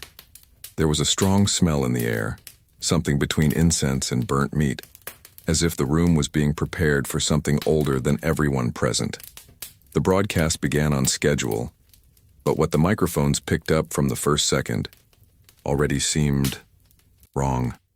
His voice was delayed, echoing even without a microphone. It was as if the sound was coming from inside the walls. The words began formally, as always, greetings to the people, promises, rehearsed phrases. But after 2 minutes, he stopped. He closed his eyes. He took a deep breath. And when he opened them again, something had changed. His tone grew thicker. His words lost their natural cadence. He began repeating phrases as if he were listening to something and trying to translate it for the audience. The darkness does not retreat. It rests, he said. The voice that guides me no longer asks. It commands. These phrases made no sense in the context of a national speech. But the most disturbing thing was his gaze. It was fixed on no specific point, as if he were looking through the camera into each person watching. People working on the broadcast reported unusual technical problems. Lights flickered, recorders turned off by themselves, and there was a constant buzzing sound in their headphones. Some operators said they heard different voices mixed in with his, voices speaking in ancient languages, unidentifiable but intuitively understandable. One technician even fainted. Another left the building and never returned. In the control room, the tapes began to record themselves. One of them, when played back later, showed not the speech, but images of the empty room, even before he entered.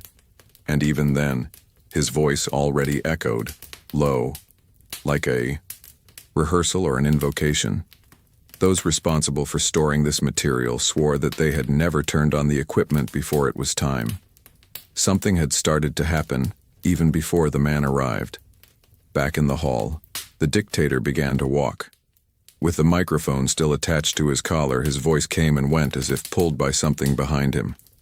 And suddenly, he stopped. He looked up at the dark, tapestry-covered ceiling. He simply said, "The time has come." And then his mouth opened. But the sound that came out was not a voice.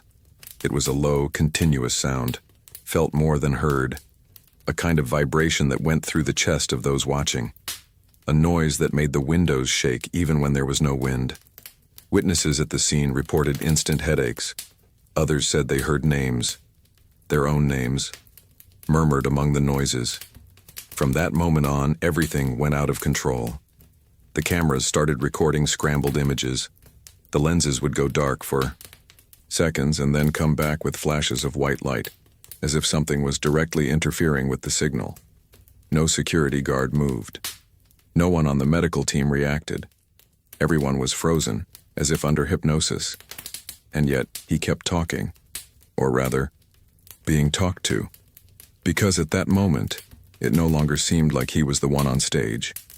It was at that moment that many say that it let him escape for a brief moment. His body trembled, his eyes rolled back in their sockets. But for a second, very short, his face showed panic, genuine fear, As if by a lapse of consciousness, the man inside it had returned to the surface, and when he tried to scream, no sound came out. His lips moved in despair, but the voice was no longer his. Then everything stopped. The image froze. The broadcast went dead, and for long minutes no one knew if he was alive. When the aides finally entered the stage, he was there, standing, eyes closed, body still, but breathing, slowly, in absolute silence. The crowd outside had no response. The press was silenced, and just 3 days later an official bulletin announced that the dictator had retired for spiritual reasons to an undisclosed location. He has not been seen since, neither alive nor dead, and the only evidence that he was on that stage were distorted images, broken sounds, and the collective memory that something, or someone, had spoken through him. Some religious people called it possession, others channeling, but there are those who believe that that speech was the true surrender, the final surrender of his consciousness. A contract fulfilled, a body returned, and what was left was just the shell, the figure of a man who believed he had made a pact to dominate, but ended up becoming the instrument of something that dominated him completely. The dictator who sold his soul, and who, in the end, could not even keep the right to the last word. Write in the comments, it wasn't him anymore.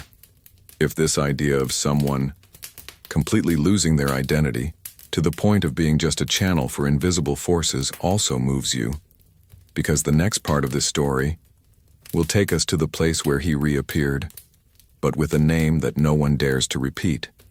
Of course, here is the direct continuation of the script, keeping the same engaging tone and with approximately 7,000 characters, as requested. Now I want to go even deeper into this subject, because after the speech, that didn't seem like his, or perhaps it never was, what followed was not just the disappearance of a leader, it was the dissolution of an empire that seemed indestructible, the ruin of an authority that, until recently, seemed omnipotent. But when the body loses its voice, when the image loses its presence, fear begins to evaporate, and when fear goes away, even the most faithful begin to see things differently. The first signs of the downfall came not from outside, but from within. Guards began to desert silently. Archivists burned documents that would compromise their connection to him. Advisors disappeared or reappeared far away, with new names and changed faces.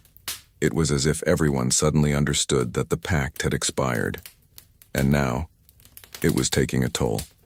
There was a kind of curse associated with his presence. The cities he had visited before he disappeared recorded absurd increases in suicides and psychotic episodes. Hospitals were filled with people repeating meaningless phrases. The press, previously censored, now remained silent of its own accord.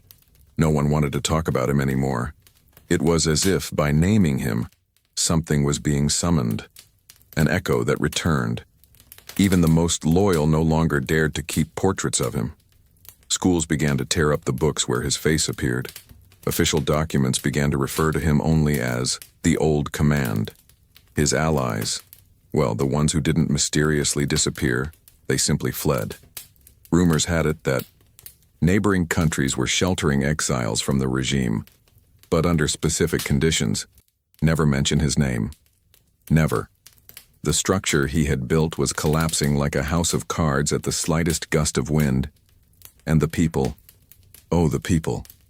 The same people who had once cheered him in the squares now blamed him for every sleepless night. People whispered in whispers that he had brought something into the earth, something that could not be seen, but could now be felt, in the bones, in the dreams, in the children who were born mute or with glassy eyes as if they had already seen too much.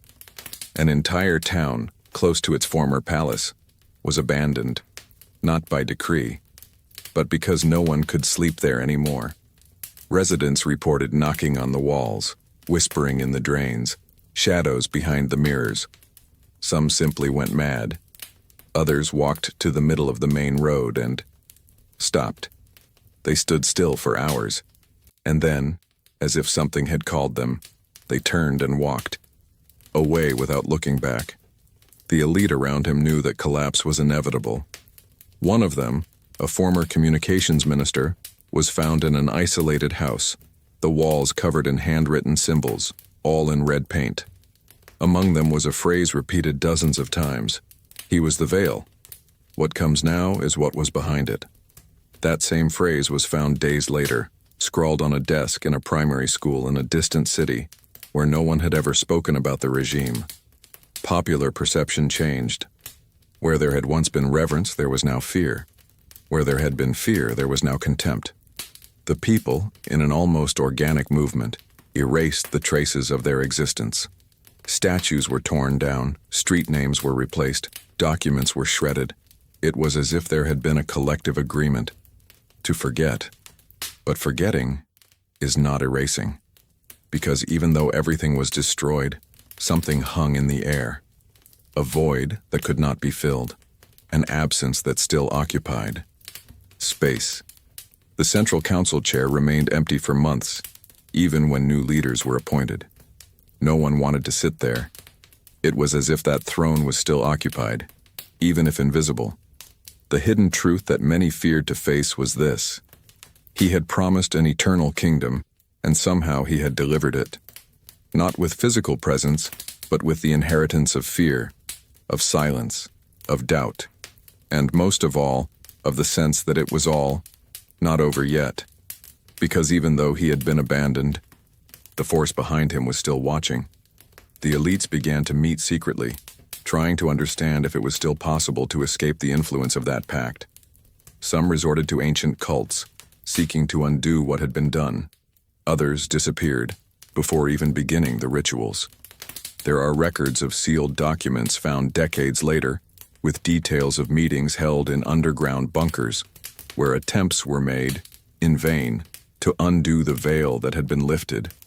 Younger generations grew up, not knowing who he was, but curiously they still drew pictures of him. Children scribbled a hooded figure with burning eyes and symbols identical to those that had been banned. When asked who this man was, they would answer, "He talks to me at night."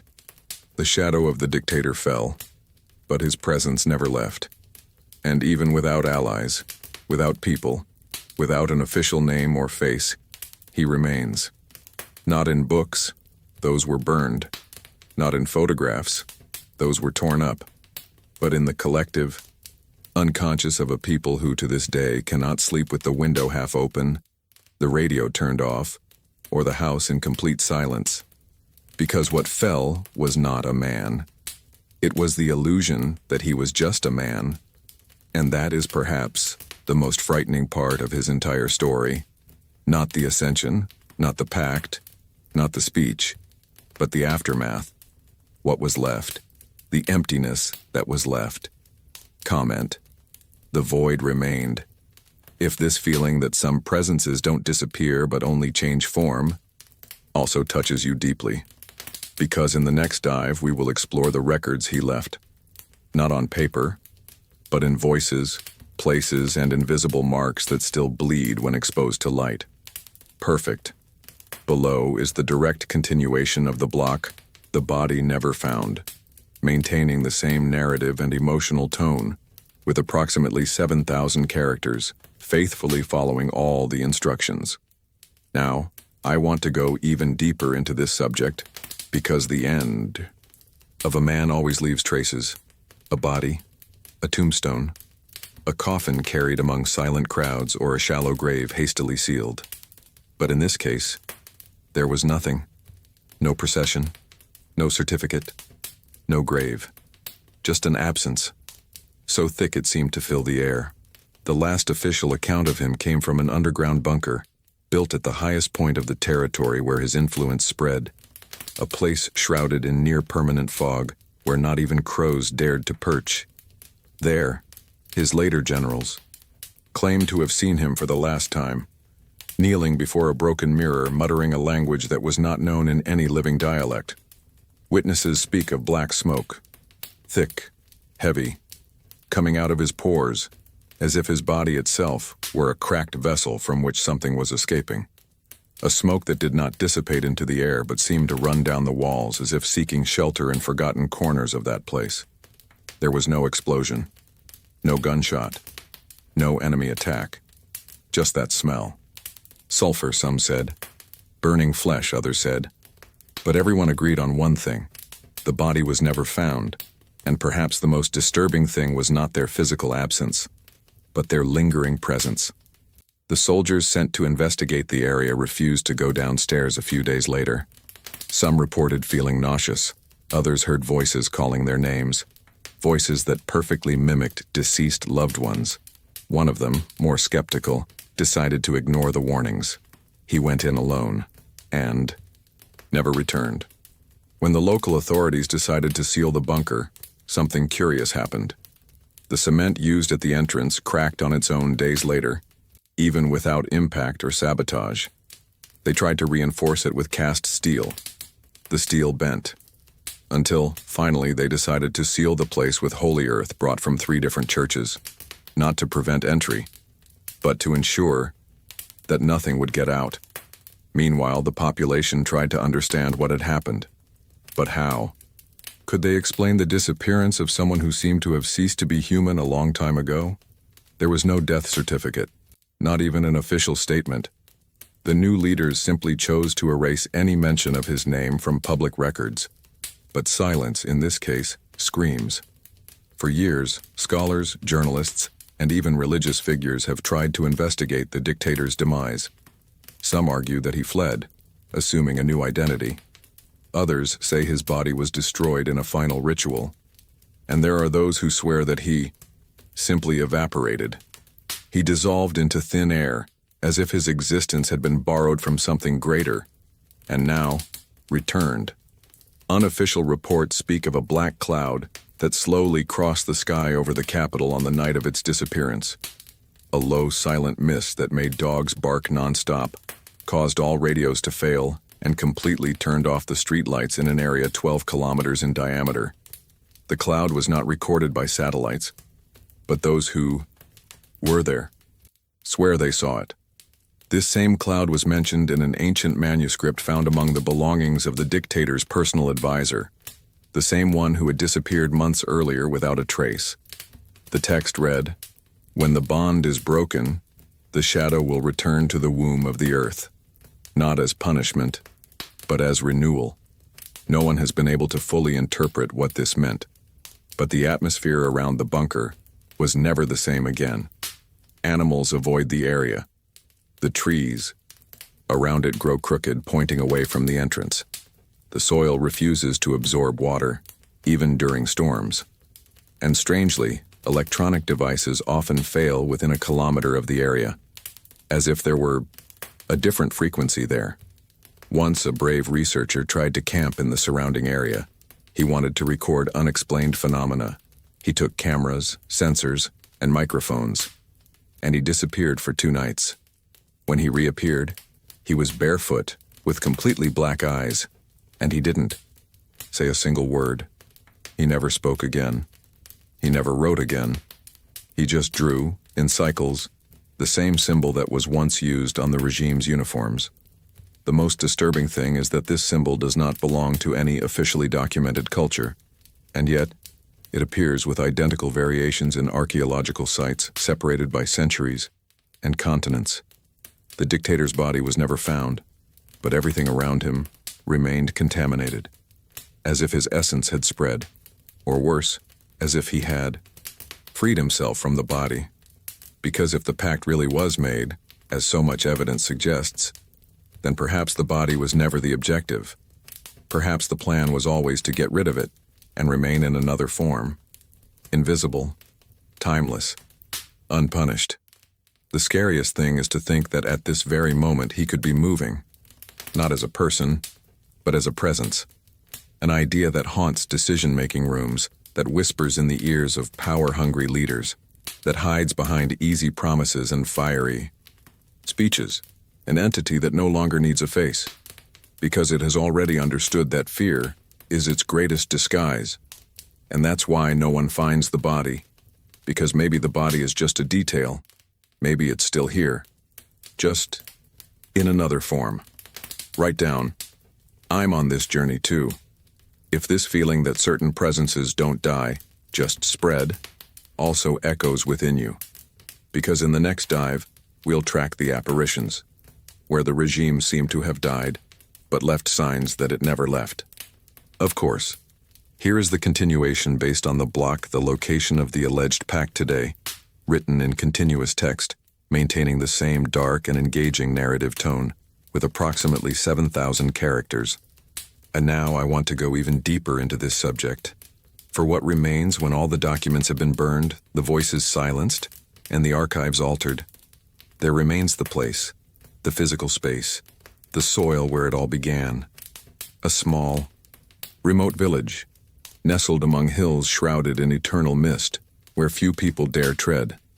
There, in a forgotten clearing, amidst twisted trees and ancient moss, lies the place where, they say, the pact was sealed. There is no monument, there is no plaque, but there are marks. In the center of the clearing, the soil has remained barren for decades. No roots sprout, no insects survive. Not even the fallen leaves from the surrounding trees remain for more than a night. In the morning, the ground is clean, as if someone, or something, had removed them with ritualistic care. This is the place that, according to hidden records, served as the setting for a meeting that was not included in any official agenda. A meeting between man and something that does not move in daylight. Indirect witnesses, former residents of the village, report having heard, on the exact night that the dictator disappeared from public view, a dull sound coming from the forest. A kind of deep beat, like covered drums, followed by chants in a language that seemed dissonant, as if several voices were speaking in unison, but out of rhythm, creating an unsettling melody. And it was in that same place that months later, the first curious people appeared. Occultists, symbolists, religious outsiders, all attracted by the dense and inexplicable energy that hovered in that clearing. There was no invitation, no one advertised the place. But somehow, the exact spot where the ritual was taking place became known in very specific circles, and since then it has never been empty. Groups dressed in dark cloaks visit the site at dawn during the new moon. They carry black candles, animal skulls, and objects wrapped in red cloth. Sometimes they leave offerings.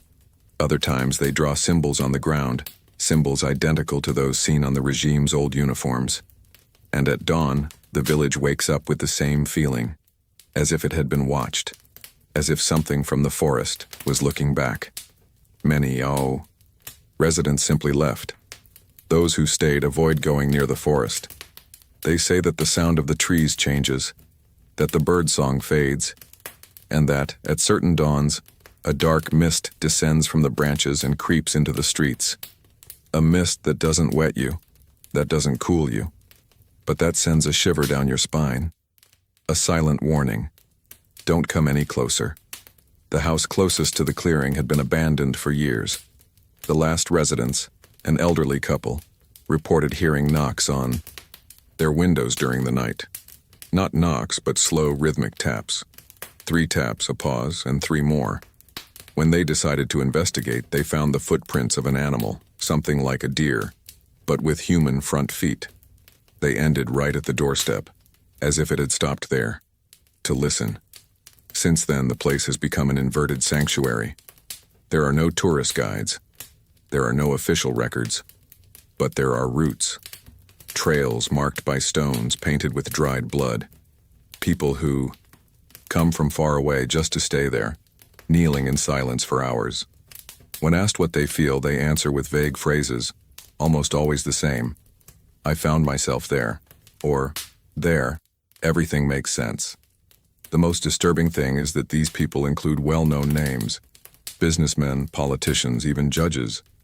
Respected men and women who, according to parallel investigations, appear discreetly in blurry photos taken from a distance by drones. They all deny it. But their faces are there. Always hidden by hoods, but recognizable.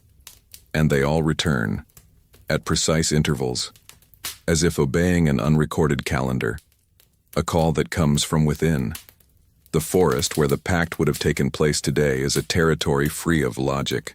Compasses fail, clocks stop, and on some nights even the stars seem to disappear. Those who enter often come out different, quieter, more tense, with a glazed look in their eyes and hunched shoulders, as if they had heard something they shouldn't have, something that cannot be erased. The local government says it's just a conservation area, but records show that every 3 months, a national security team visits the area. No one knows exactly what they do there, but they always enter at dusk and leave before dawn. No records are kept, no reports are released. What they know, or what they find, remains unspoken. And yet, even with so much mystery, there are those who feel drawn to it, who say they dream of the clearing, who hear a voice calling their name, who have the feeling that they need to go there, as if something is waiting for them, as if the story of the pact is not yet over. Comment below. This makes sense to me. If any part of this story awakened in you that strange feeling, that not everything can or should be explained, because there are places that do not hold memories. They hold presences, and perhaps the oldest presence of all is there, waiting for the next name. Of course, here is the continuation, based on the classified document, written in running text with the same immersive light and dark tone, respecting the limit of approximately 7,000 characters. Now I want to go even deeper into this subject, because among so many erased accounts and disconnected testimonies, there is something that survived. A single document, classified, sealed under layers of security, destined never to see the light of day. But like everything that involves secrets, it escaped. Not completely, not officially, but enough.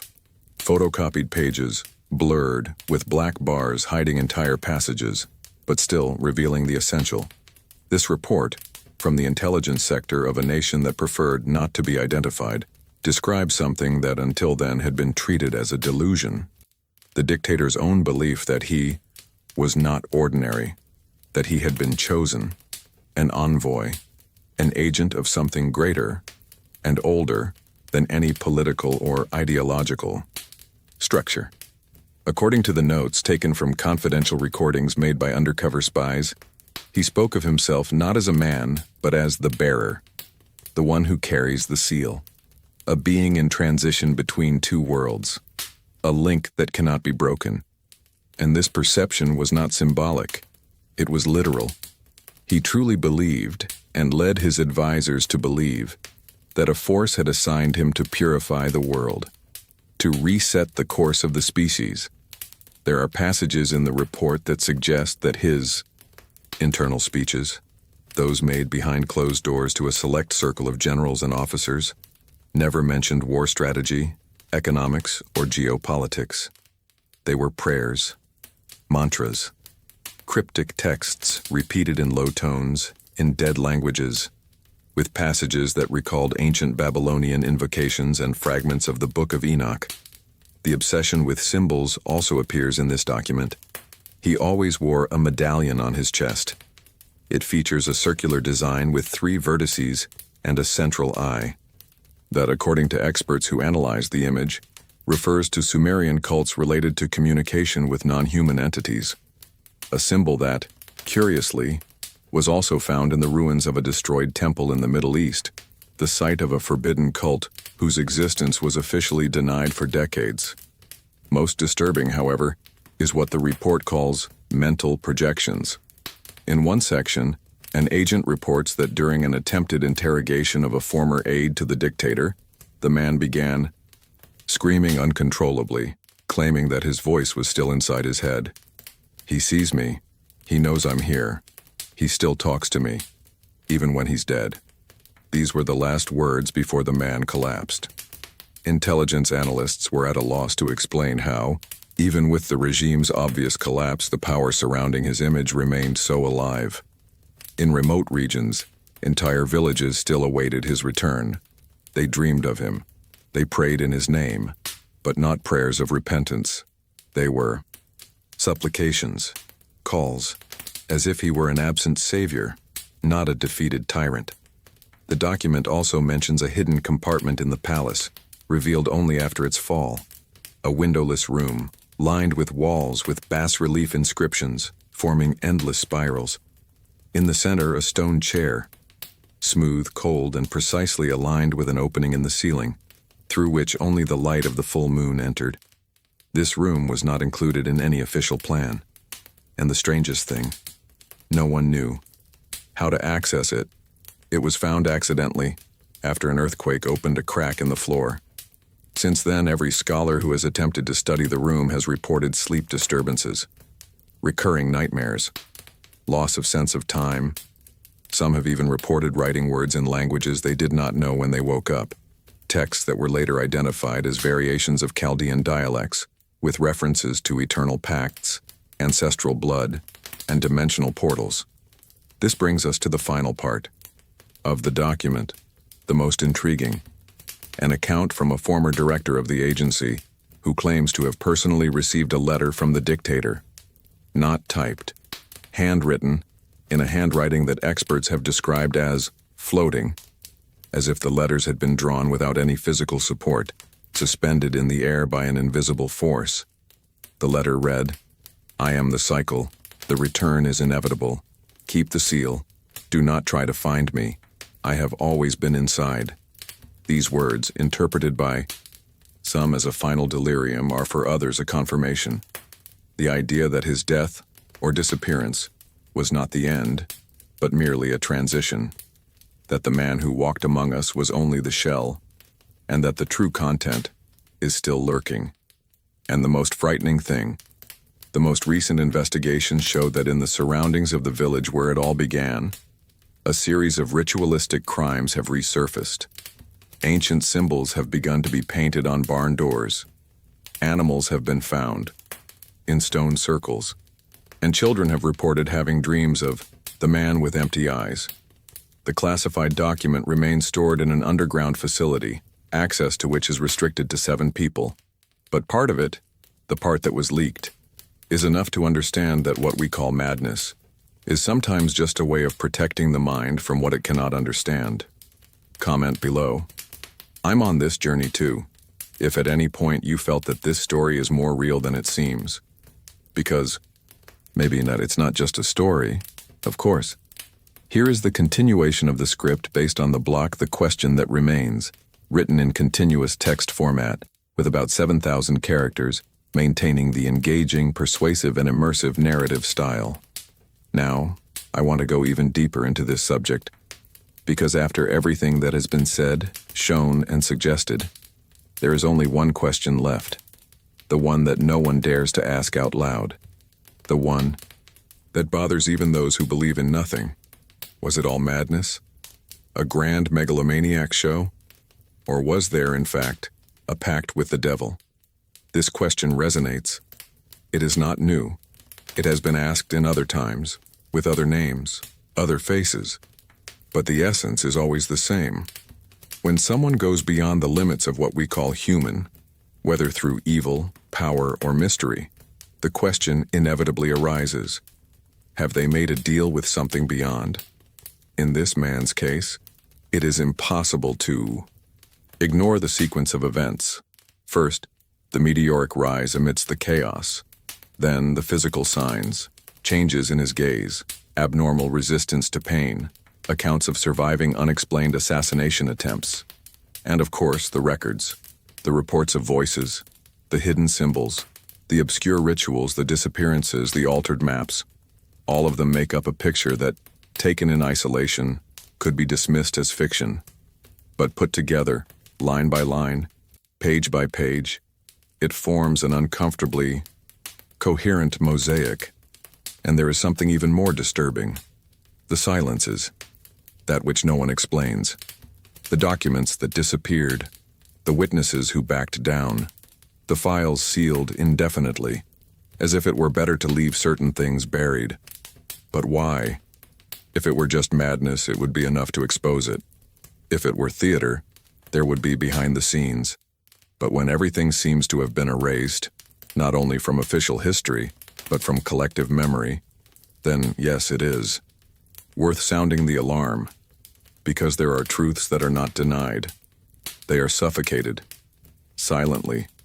And observing this man's behavior in the last days of his reign, one gets the feeling that he no longer spoke to his soldiers, advisors, or followers. He spoke to something or someone beyond the palace walls. His speeches became increasingly cryptic, fragmented. They seemed like codes, invocations, sentences that, to ordinary ears, seemed like delirium, but that, to certain groups, carried layers of meaning hidden beneath the surface. The orders he gave no longer followed military or political logic. He began sending troops to places with no strategic value. He ordered the destruction of bridges that connected unimportant cities. He created corridors of land that, when observed from above, formed ancient symbols, the same ones seen on his medals, rings, stained glass windows, and coats of arms. A ritualistic pattern disguised as political action. What most intrigues researchers who are still studying this case is the pattern of dates. The most significant events, those that changed the course of the war and its very dominion, always occurred on nights of the new moon, equinoxes or dates linked to ancient pagan festivals. Coincidence? Perhaps. But even coincidences have their limits. The most delicate point arises when analyzing his presence, because there are witnesses who swear that, when they were near him, they felt a weight in the air, a kind of invisible pressure. Others said they heard a low, continuous sound, like a distant whisper, almost imperceptible, that only stopped when he moved away. A kind of vibration that seemed to come from within, not from without. And finally, there's that letter. Not the one sent to intelligence agencies, but the one that was never officially released, found under his bed, folded and stained, as if written in a trance. In it, a phrase repeated over and over, "You call madness what you cannot bear." This fragment alone reveals the possible truth behind it all. He knew. He was fully aware of what he was and what he was doing. If he feigned insanity, it was to protect the real dimension of what motivated him. And if he was, in fact, insane, then it was the most strategically articulated madness that humanity has ever witnessed. The question remains, was it all an act? Did he really believe he was chosen by ancient entities? Or was he pretending to believe in order to mask his crimes? But what if it was neither? What if it was all real? Not just symbolic, real, concrete, tangible.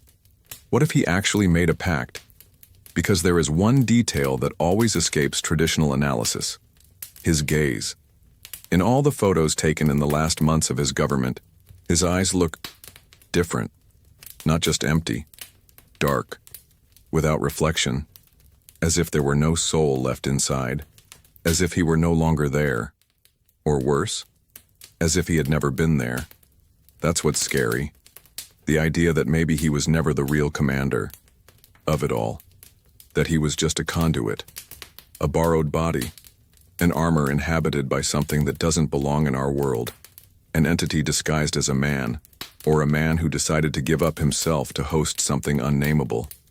And this possibility, however unlikely it may seem, is the only one that explains everything that could never be explained. Comment below. This makes sense to me.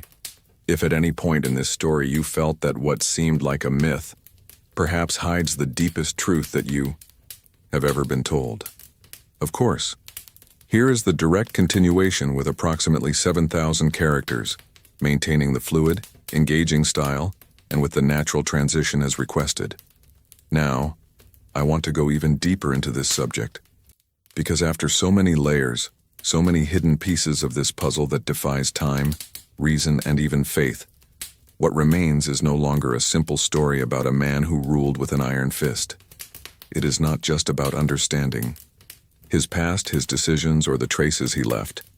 It is about something much more intimate, something that begins to touch not only the story we read, but the story we live. Because deep down, the real question this narrative gives us is not about him. It is about us. By closing our eyes and imagining every detail, every symbol engraved in stone, every word whispered in the shadows of corridors where no light enters. We are taken to a space between the real and the symbolic, between politics and the mystical, between ambition and surrender. This is the point where every human story crosses the invisible line that separates power from total surrender to that which we cannot control. This man, whose life unfolded as a series of increasingly inexplicable events, was perhaps just the most extreme reflection of something that many feel in silence. The temptation to dominate, the desire to be invincible, the thirst for absolute control. But the price, the price is never clear at first. And he, unlike others, seemed to know exactly what he was willing to pay. Reports described that in the last months, when there was no one left to follow him out of conviction, he walked through the halls of the old castle alone. The tapestries no longer hid the cold of the walls. The mirrors, covered with dark cloths, seemed to be avoided by him, as if he could no longer bear the reflection of what he had become. Or perhaps the reflection showed something that no one else saw. A figure? Constant shadow? No one knows. But the few who stayed until the end said that he murmured in strange tongues, staring fixedly into the corners of the room, as if conversing with invisible presences. Not with fear, but with reverence, like a faithful servant. And this leads us to wonder, did he really believe he had been chosen in the end? Could all that terror, that thirst for control, that absolute coldness, have been for him just part of a sacred mission, or a profane one? What we do know is that his final gesture was not one of defeat. He did not run away. He did not beg. He did not leave letters of apology. He stood there in the center of what had once been his empire, his eyes fixed on the horizon, as if waiting for something, or someone. And then he was gone, literally, like a mist that disappears in the wind. Some say he died. Others say he never existed in the way we believed.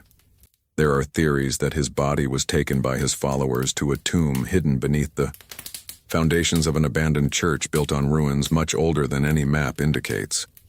But there are also those who swear he dematerialized.